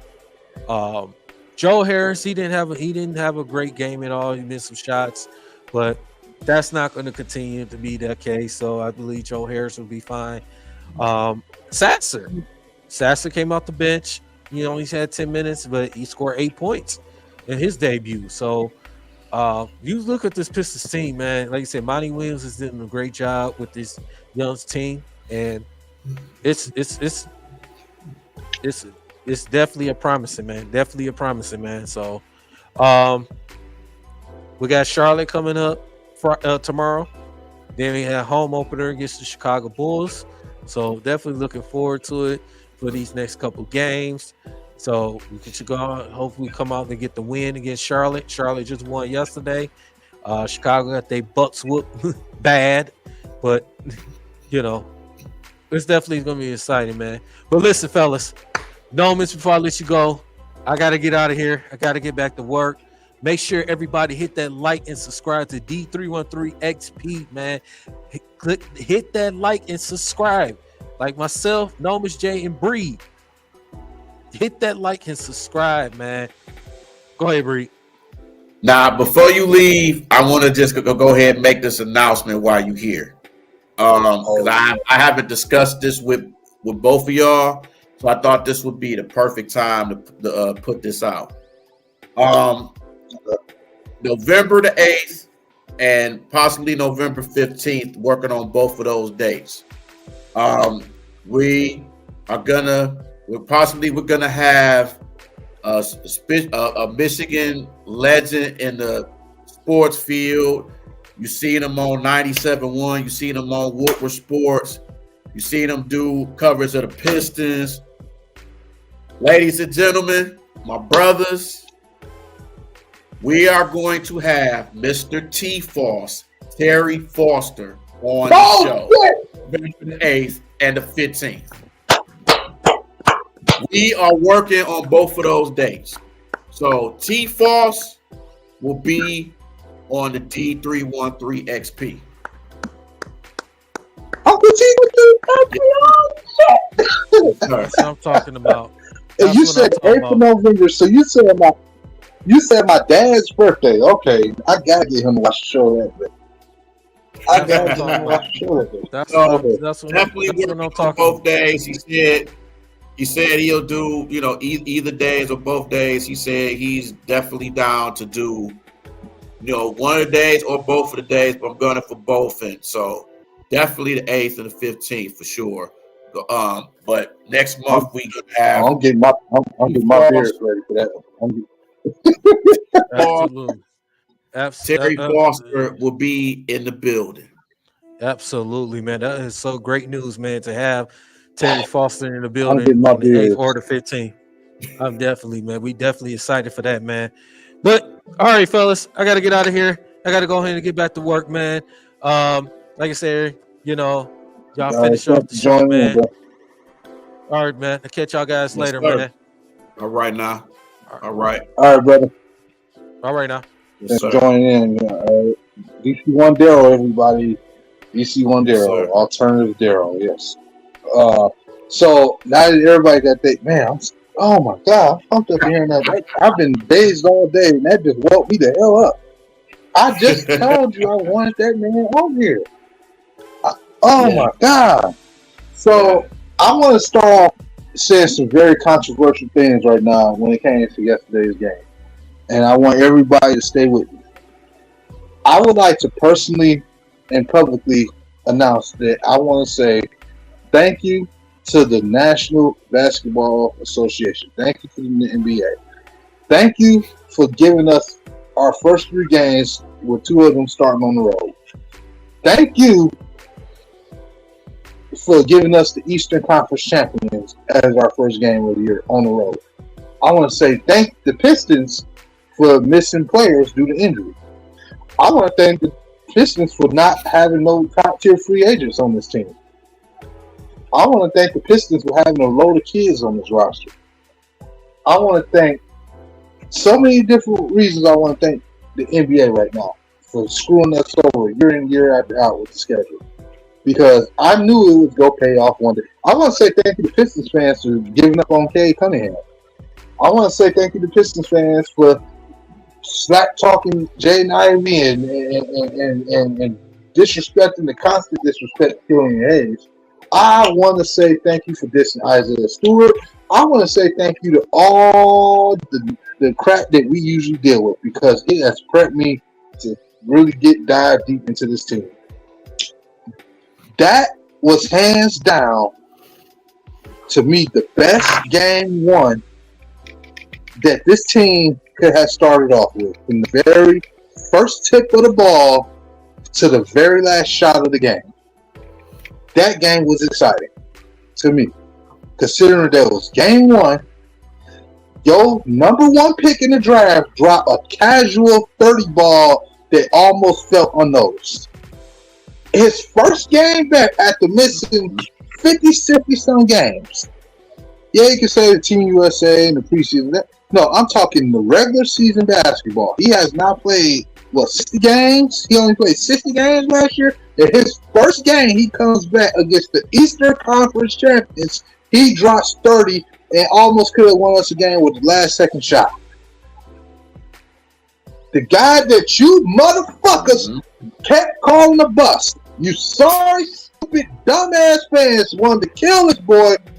Already his first game back against the Eastern Conference champions. You know that team that was AC that went all the way, beat Boston and went and got to the finals and went 4 or 5 games with the champs? Yeah, that team. Shut your stupid ass up because you don't know shit about basketball, you dumb motherfuckers. Yeah, I took it there. I'm taking it there today. I don't give a fuck. You stupid motherfuckers don't know shit about ball. Shut up. And they held Miami in the last 8 to 9 minutes. They held them to 9 points. Strip them motherfuckers. Oh, I'm glad you brought that up. Your rookie, the guy that I got killed for because I'm already actually on draft night. 2 minutes, less than 2 minutes, has 3 blocks. In 5 minutes, the Pistons had total 5 blocks. the way we were blocking shots almost could have gave me flashbacks to 04. I ain't seen so many blocks in one damn game by the Pistons in a long time. From I think he had 6 by himself. Oh, and I know because it's gonna come up. People go bring up the fact that Sasser hit 2 threes and had 8 points in 10 minutes. I know that's gonna come up. And Killian went like 05, 06 from downtown. Let me tell you right now, Killian Hayes, in my personal opinion, and I'm not saying this because I defend him all the time. I'm not saying this because I just want him to be here. I'm just calling it down the middle. To me, he had a lot to do with us almost winning that game yesterday. Absolutely. Because his defense leading into some turnovers. This team, every team except for the Tigers, we're still figuring them out a little bit. We just know the Tigers can score in sessions. When the Tigers are like Javier Baez. They when they hot, they hot. When they not, they not. But with the Red Wings, if you notice the Red Wings, they're a good power play team this year. Shout out to them. They've been playing really good. The Lions are really good at running the football and keeping and basically keeping the other team from scoring, bending but not breaking. Pretty much, that's what the Lions are good at, right? They're really good at running the ball and scoring early in the first half. The Pistons are building a dynamic transition team that plays defense, and the best way to be a good team on transition, you need 2 elements. You need defense that can create turnovers, and you need guard and wing play that has not only ability to pass the ball, but you have to have court vision. Killian, Asur Thompson, Cade Cunningham, court vision. And then you even got Jalen Duran and Marvin Bagley as roles. You had the full set, and it's like a kid, right? You know, you go up to a kid, you're a grown man at an event, and the kids want your attention. They take your phone out your pocket or something like that and make you text them. That's what the Pistons are going to be making teams do. You're going to have to work a lot harder to beat us now. Because we play defense, because we like to attack the rim, I can finally say, outside the few shots that Killian shot, maybe the couple times Cade was chucking up some shots and all that, we weren't shot chucking the whole night. You know what I'm saying? We were not sitting there chucking. You saw ball movement. You saw involvement with the entire roster. Everybody got stuff. Killian was the steals and manning people down on defense. And even despite missing threes, first the notion was he too scared to shoot the 3. Then when he started shooting the 3, he do chuck up shots and he missed it. Then he feel sorry for himself. He was hitting turnaround fadeaways in the middle of the paint the whole game. Mid-range jumpers. A lot of other players on this team struggle hitting mid-range shots yesterday. He was actually efficient at it and drew a foul in the early game. Mm-hmm. And again, he was helped setting up plays defensively. He helped you almost win that game. Yes, Cade Cunningham made some crazy plays, 18 in the first half of the game. Yes, he did. But when it got near that fourth quarter, he turned the heat on, and Killian helped him. And Asur Thompson helped him. This is a veteran roster you're going against. This is Jimmy Buckets. This is Tyler Hero. This is Duncan Robinson and all these other guys. Martin, what's his name? His name. Kyle Lowry. Yeah, I know Kyle Lowry, but there was another one. Martin, something off the bench they had. I try to remember all their names. And then Caleb Martin. Caleb Martin, yeah, thank you. That's all I was going to say. And even with the bids they got, they got Bam. And then they got Thomas Bryant. Thomas Bryant shows you why you have to have somebody play strong down that lane. Bagley tried to fight, but Bagley just couldn't quite get him. That's why I still think we need a veteran big, because the lineup that had Sasser and, Ivy, and I think Joe Harris was out there, and somebody else, and then you had Bagley, it just wasn't strong enough lineup to keep out there against a guy like Thomas Bryant and then the veterans that he had around him. So I do still feel like they need a legitimate veteran 5 that can rim protect and defend. You get that, you'll be able to play any lineup you want. Yeah, and I think too, to add to what you just said, man, I think having the injury to Bogdanovich, I think it's going to help this team because now you get to see the depth in this team. Why do you think I started off saying thank you? Why do you think I started off saying thank you? But then, and fans got to understand, they didn't have Boyan, they didn't have Isaiah Livers, you know what I'm saying? And, you know what I'm saying? So, and Monte Morris. So, and then to not have them and still lose to Miami and almost beat them by one. Yeah. That's, you know, that's pretty good. But I think with Bogdanovich, I think with him getting injured, I think it's going to be a good thing for this team. Not wishing bad for any injuries and things like that. Right. I'm not saying that. But I'm thinking now you get to see the depth in this young team. You know what I'm saying? Because I know even when people talk about, you know, most improved, it could be Cade. People can't even forget about Duran too. Duran could be a most improved player. Because he has that ability that he can score 20 and 20. Yeah, he can score 20 and get, you know, like. Go ahead. He had like 14 and 10 or something like that. But I ain't gonna lie, and I don't kill him for it, but I felt he was 50-50 yesterday. Like the point spread and stuff like that looked good, but I felt there was times that he should have been in certain positions at the paint, and I felt times that they were double teaming players that they didn't have to, and I felt he should have moved over and dropped that maybe and cover the lane and stuff like that. And switch over better. I felt he could have did better than that. But that's why I went on. I think it was King. I went to one of his comment sections on one of his X tweets, and I said, "Is it me or is Duran kind of 50-50 out there?" He never responded, but I just felt he was 50-50.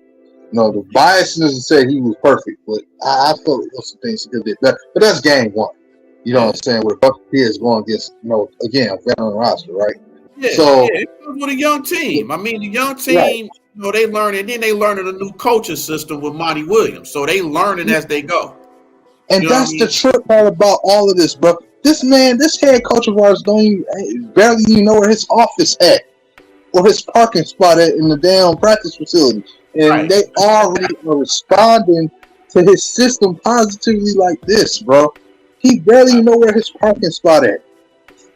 And it's like, when you look at the way that he was coaching the team, one thing I didn't like, it was the timeout usage in the second half. I understood why he took the timeouts. This is me, I'm a little petty. I like to have timeouts, like at least 2 of them, when it's like 3 minutes or less left in the game. That way we can try to minimize the clock the way we need to. But I understood the times he did call timeouts, the Pistons were like giving up a lot of momentum, and we were like, we needed an adjustment. So I can understand him using the timeouts in that situation versus trying to let them play out. Because if he didn't pull them out, they probably would have had us down by 30. You know what I'm saying?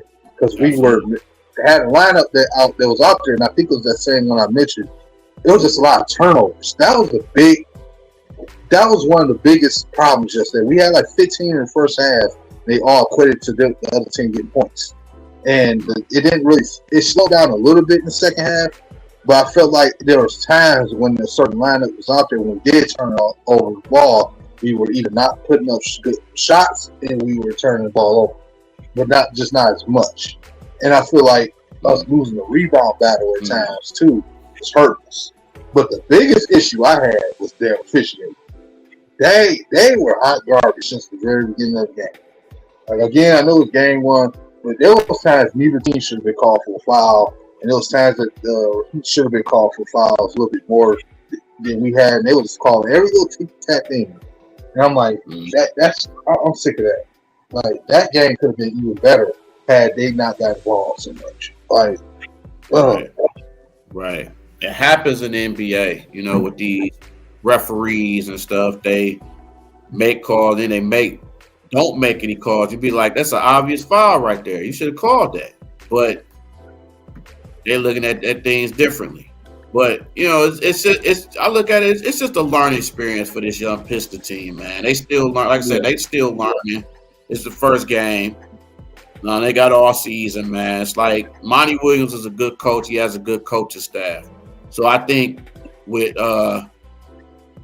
guys are gonna, and they want Monty to coach this team. That's the thing. They already embracing him, and they want to learn from his system. So it's like, a lot of young guys, they like, I don't want to learn this or anything like that. Like, they literally want to learn from Monty because they see what he did in Phoenix, and they said, man, if he could turn that to an NBA Finals team, then he can do that with us. And that's the mentality this young team has. And I think they got a lot of talent to do that. You got a lot of young teams like a OKC, like a Minnesota, like a Memphis, like a lot of these teams that were good in drafting. They're good in drafting. And you can see the Pistons is trying to do that because they drafted a lot of young guys and they're just going through this system. I mean, they went through the thing with Casey. Now they're going through with Monty. But I think in due time, I think this team can they will learn from Monty's season and just this is coaching. And we just got to see how the year plays out, man. Even if they don't go to the playoffs, this is just a learning year. So, a lot of people ain't really expecting any big expectations for them. So, even the league is not. They already picking the Pistons to be the worst team in the NBA again. So, but you can't. But the big thing is you have to play these games. You can't just go out there and lose and tank and expect to get the first pick. This draft is a prime example. You can't do that. You can't have the worst record and think you're going to get the first pick in the draft. It doesn't work like that now. You just got to play hard. If you lose, you lose. If you win, you win. But all that tanking and the stuff like that, that's just not going to work. And that's what they don't. No. They just gotta play every game. You know what I'm saying? If you lose, hey, just let it be. If you're gonna lose, just play hard and lose. Don't just be like, I'm just gonna tank. I'm not even gonna play. They can just beat us. Don't have that mentality. Just keep doing what you're doing. Play hard. Go at it one game at a time. You know what I'm saying? If I had to guess though, I think that hire for Monty Williams proves that they're not trying to tank no more because you're not getting him to say, "Oh, we're gonna lose a couple more years." I don't think that's what that was. And otherwise, they would have asked Casey to stay another year, right? So I got 3 notes too. I want to say from yesterday's game. I hope I can remember, but I do think Thompson, as good as he played on defense, he has some. You can see what he needs to work. It's clear as day. I'm not even about to get into the specifics of it. You can see clear as day what his flaws are. And that's fair. That's fine. But like I said, he played well on defense, man. He was a monster. The other note that I wanted to note of is that this team defensively played more consistent defense in this game than they have the entire last 3 years. In one game, their defensively were better than. I would take this defense more than the last 3 years that Casey had on with the team. Like, that's how much better they were. And you know what else too? They moved the basketball fluidly a lot better this game than they had the last 3 years. And again, I know the turnovers were a thing, but that's another thing. Like, how the hell did you keep this game that close with the amount of turnovers that you gave up with that young roster? Ain't no way in hell. In hell, last year, if they had did this under Casey, we would have lost that game by 20. Ain't no way in hell we should have found a way to have been that close. That's how you know the defense is improved. And then we gave up points on those turnovers. That's the trip about it. So it makes you wonder, had the turnovers not happened, which technically were supposed to happen. When you think about it, this team is still finding the chemistry compared to that veteran roster. So you would think that this team technically should be understandable why they turn the ball over. right? And they still fought for that. And you can say, well, that's what most losing teams do. They fight, they play up. No, that's not what I saw. That I can tell by the way they played, just based off Killian's confidence, newfound confidence. A game like that, under Casey, he probably would only have 4 points. He had a team with defensive stats and assists. Right. This team is playing how Aaron Glenn said with the Lions. They expect to win. Mm-hmm. And they want to play. They want to play. They want to play defense. They want to get better on offense. They want to change things there. Monty has this. He has this Pistons team, and you can put Troy Weaver in this too. They are trying to make the Pistons into a family-oriented type of team,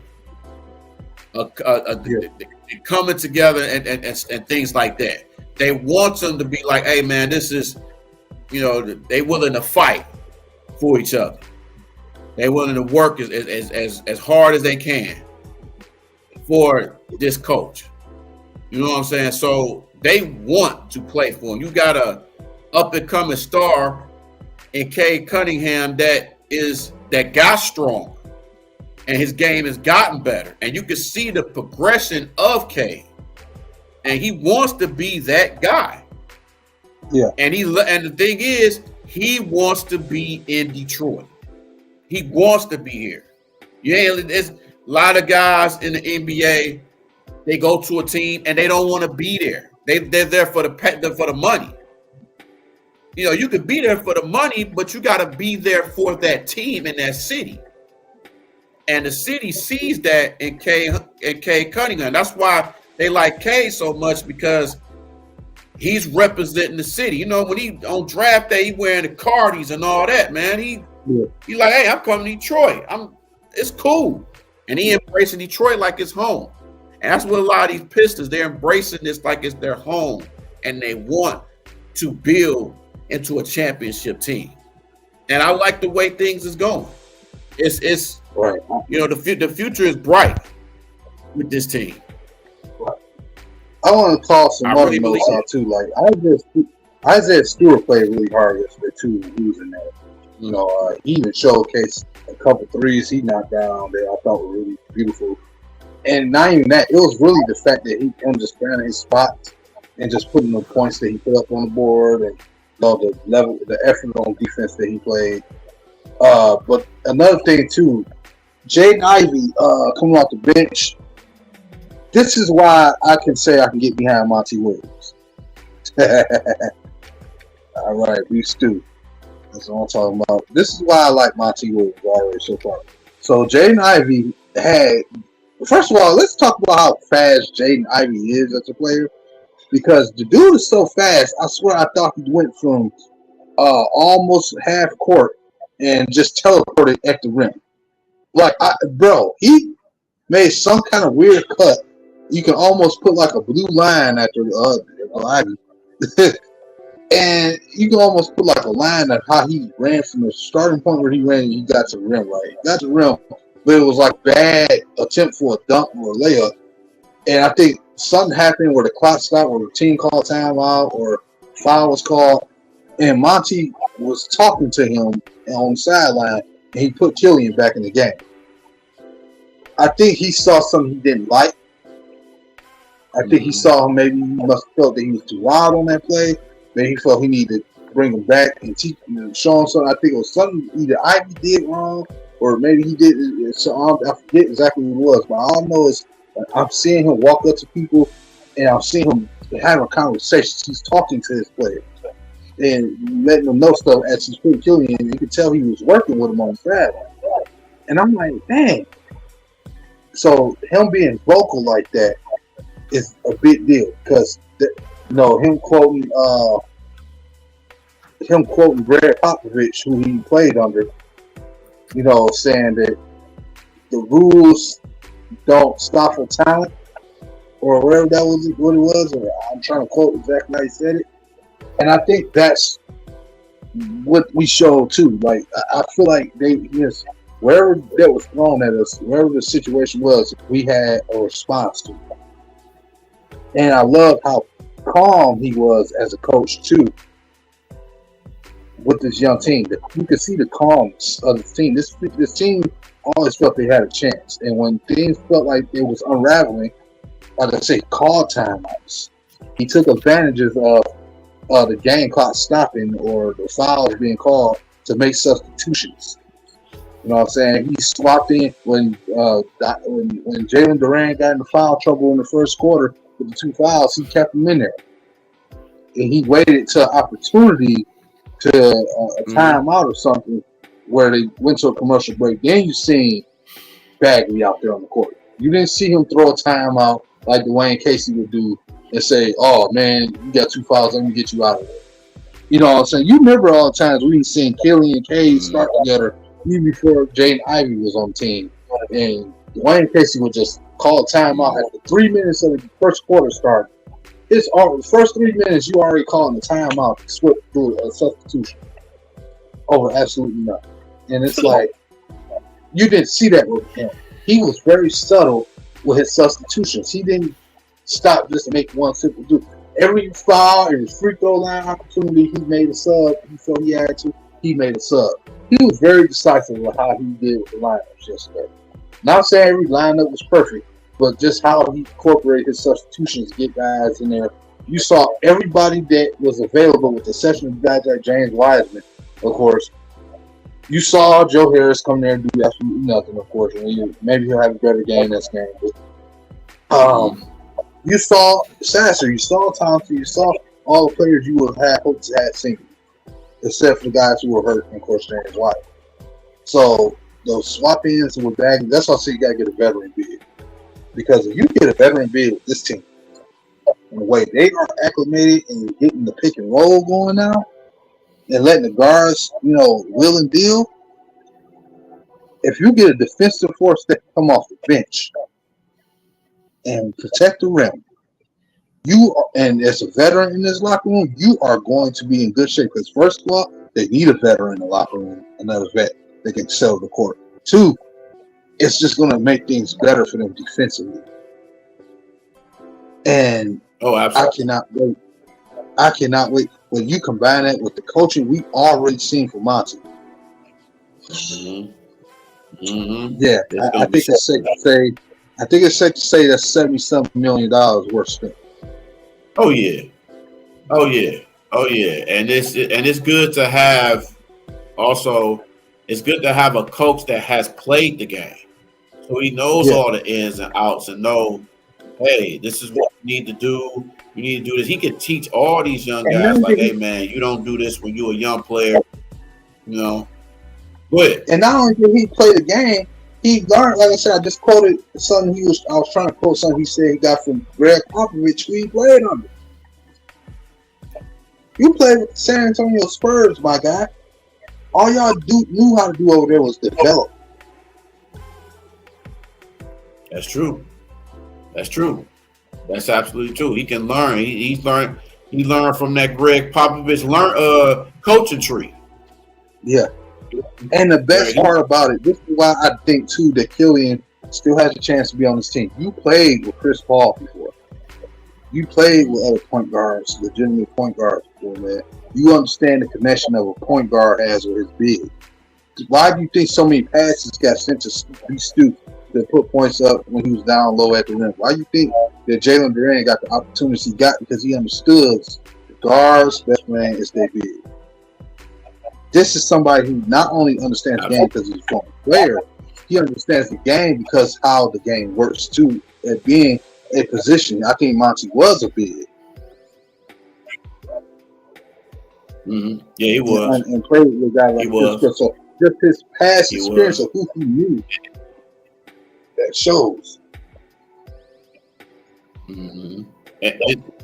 And not only do I think with guys like Killian and Sasser and all and those guys, I think not only are they learning from Monty Williams, but they learning from Jared Jack, who is a tough-minded point guard, and that's an assistant. So And he's known for being that tough-minded, hard-nosed player. And he can teach that to Sasser and Killian. And Ivy as well. He can give him that killer instinct, like, hey, you got to do this, you got to do that. And that's I think with those two guys in particular, you know what I'm saying? Then, with Mark Bryant there as assistant coach too, that's another guy who played. So you got 3 former players that are coaches on this team. Not to mention the son of Doc Rivers. Yes, and even the son of Nate McMillan. You know what I'm saying? Jamel McMillan, the coach there, and then he's the head coach of the Motor City Cruise. So shout out to the Motor City Cruise. But that helps. That helps having that pedigree and everything. So to have this young team it's got to be a blessing to have all these guys as coaches. You know what I'm saying? To have that, families and people who've played the game and they giving them knowledge for these young guys, and they just soaking it up like a sponge, man. So that's the best thing as a young player. To being a young player, this is a dream being in situations like that when you have young talent, young athletic guys, and a deep squad like this that wants to play and plays hard. Right. You know what I'm saying? And that's a great thing. That's a great thing. Everybody got to touch the ball for this team. That's starting. And the fans want to see it. Yeah. Mm-hmm. Yeah, go ahead, no.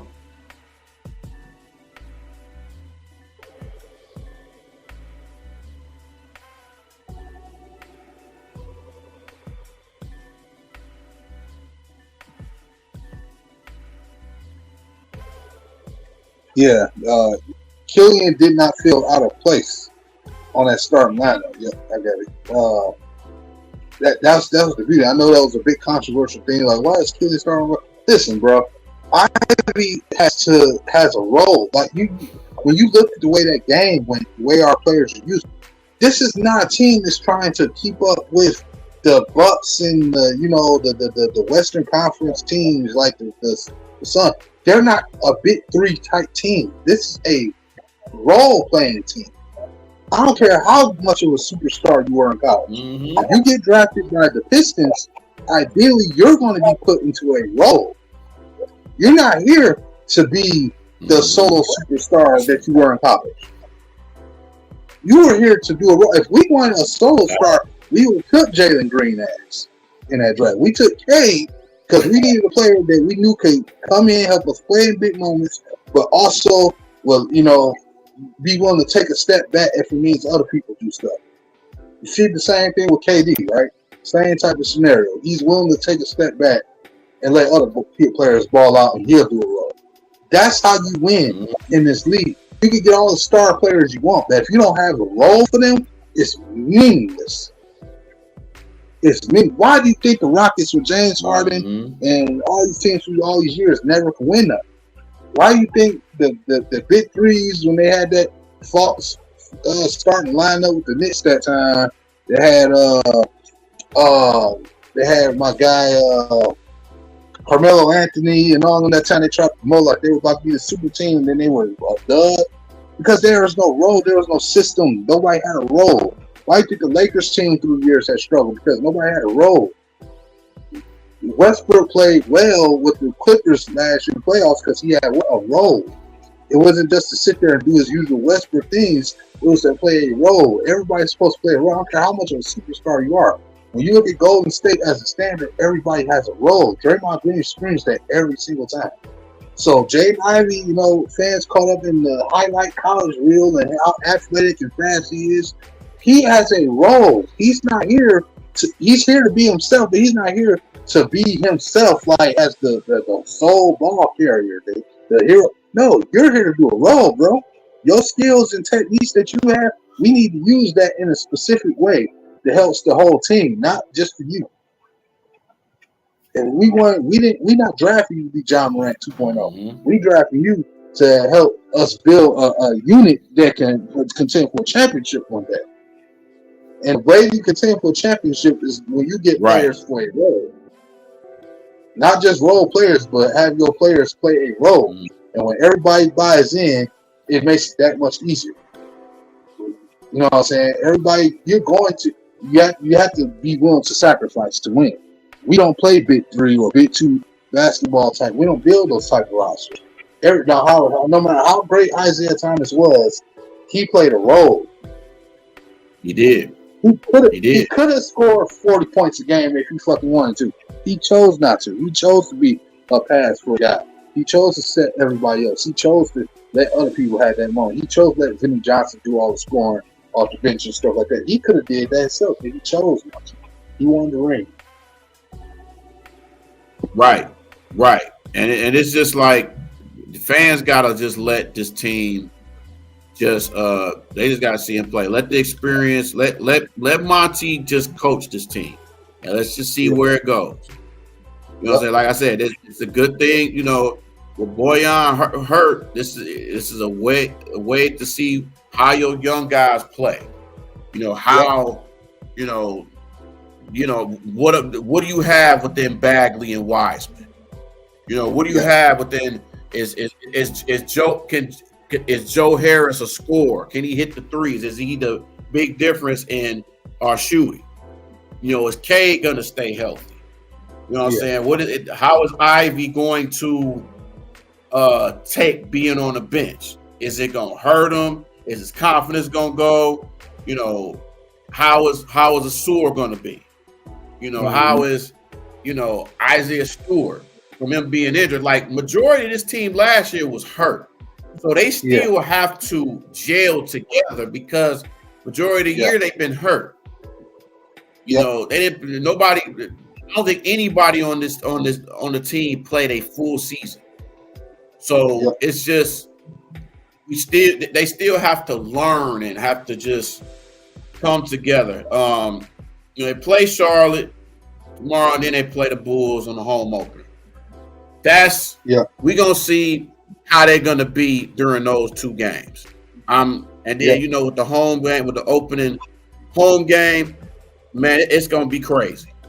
The fans is gonna go nuts, man. So you got the Bulls there, who's a defensive type team, but the Hornets, you don't know what you're gonna get with the Hornets. Yeah. You know, and the mellow ball on something out of control.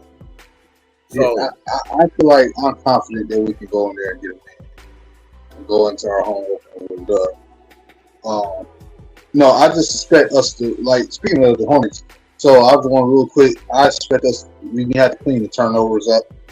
Hornets can't score. That's one thing they can do. But we have to clean the turnovers up so it helps our defense out.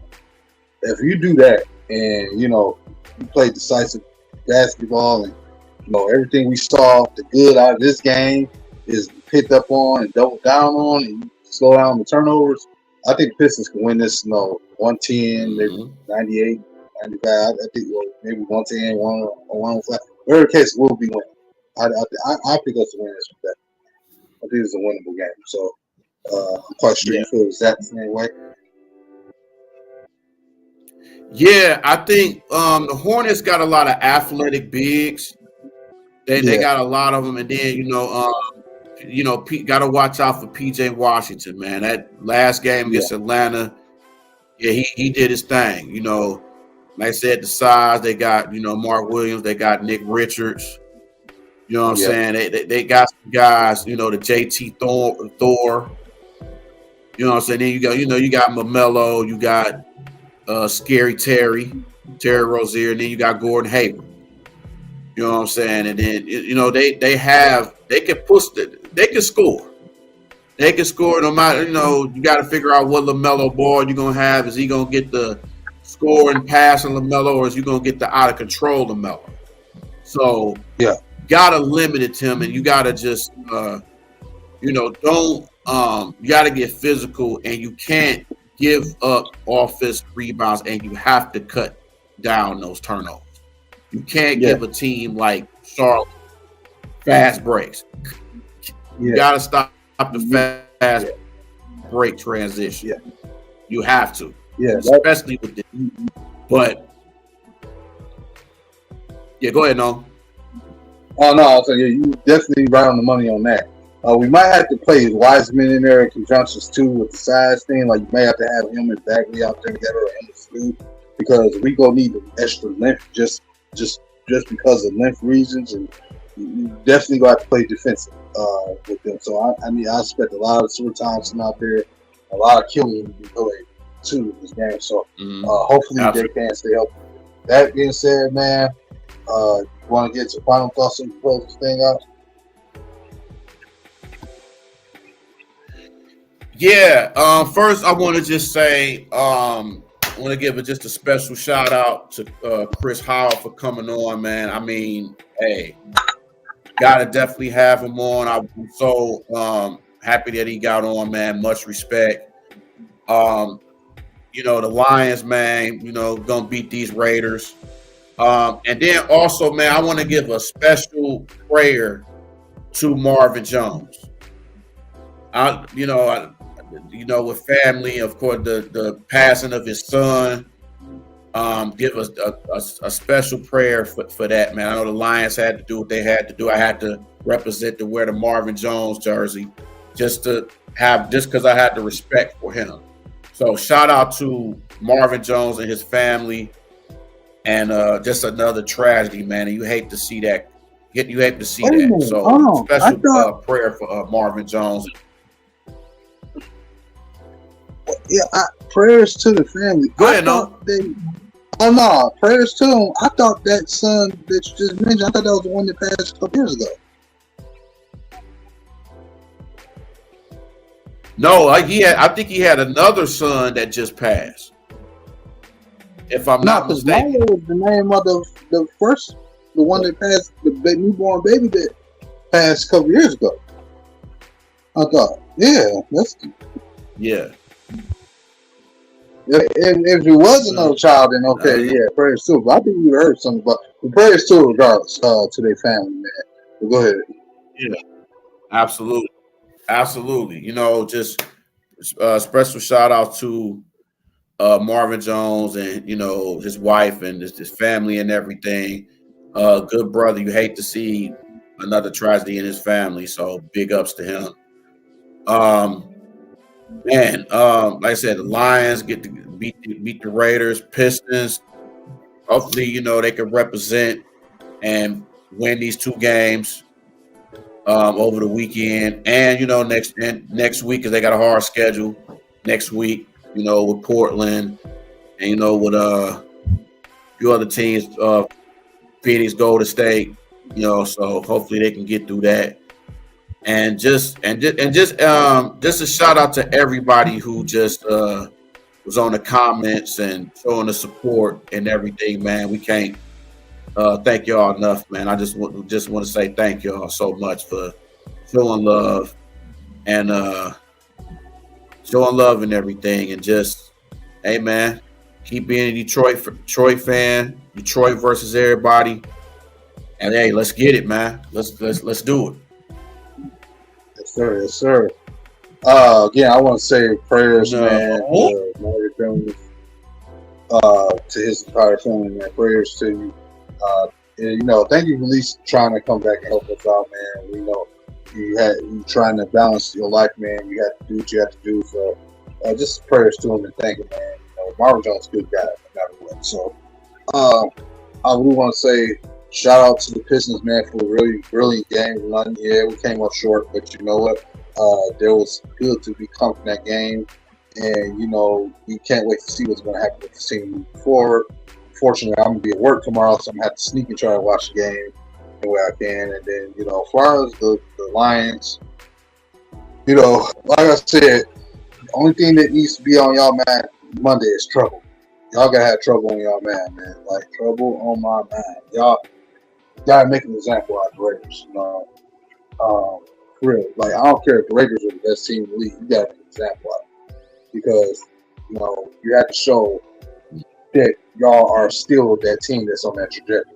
that y'all claim to be on, right? So you gotta take them down and give an opportunity.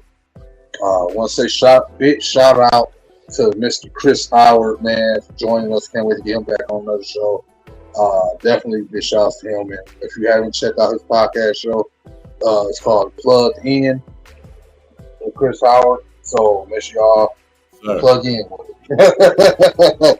And man, I want to say also shout out to DC1. I know he had to work today, but he still came through, and all the guys, Ray, Track Podcast, and Big Willie of BSN Network, and all y'all, man, on 16, you already know what it is. Thank y'all for coming through for this late Thursday edition. We will be going back to our Wednesday schedule. This has just been a couple weeks of a situation. Most of us down with ill last week, and this week, we had game one yesterday, so we wanted to do the show today because we wanted to take time to watch the game. So that's just what that was about. So we will be going back to our weekly Wednesday scheduled show. Anytime we do have a day we do it differently, we'll do our best to let y'all know. So make sure y'all follow us on social media, D313XP. There should be a link tree link in the description of the stream and any of my previous videos. So if y'all want to stay tagged on our links to channels and stuff are there. I will probably update it and add more to it once I get settled, because like I said, we're trying to grow this thing. So if you can, also if you can as well, hit that like button, man, subscribe to our channel, and share this stream and our content with all your friends and family, some of their friends, and let them know that we can be friends, and just come through and show us some love, man. We're trying to get into this rhythm, man. Remember, we got Terry Foster coming soon, so you might want to get ready for that. It's about to be a big November, so stay. Tell a friend, tell a friend to tell a friend, and tell that fool once again. You know what I'm saying? Yeah. And also, I want to just say this too. Shout out to Rolling with FD, man. I was on his podcast Monday, man. So definitely shout out to Rolling with FD. I'm gonna try to definitely get him on the show, possibly Wednesday. Possibly Wednesday, he could come on this Wednesday. So definitely a special shout out to him for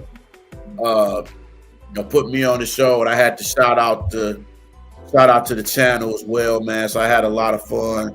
So shout out to him. Shout out to Maniac Tim. Shout out to the DSN. Just shout out to everybody who does Detroit content, Detroit sports content. Shout out to everybody. It's all love. And I also want to shout out my guy Retro Recap too. Again, we went against his Ravens, so his team gotta get a chance to get a good style win on us. So shout out to him and his podcast. He showed mine still some love regardless of that. So shout out to him as well. Like you said, Maniac Tim, Rock On Detroit podcast as well. Shout out to those guys. I see what they're doing, and Avery Giovanni and Luigi and all those guys. So shout out to everybody. Yep. And man, Beaston, Dante and Raymore. Shout out to Kurt. Man, y'all. Oh, Kurt Steele, yes, definitely Kurt Steele. And shout, we got some things coming, man. We're working on some things big for y'all. So with that being said, this is Bree, Daryl at work. I'm Miss J. With that being said, we out here, coach.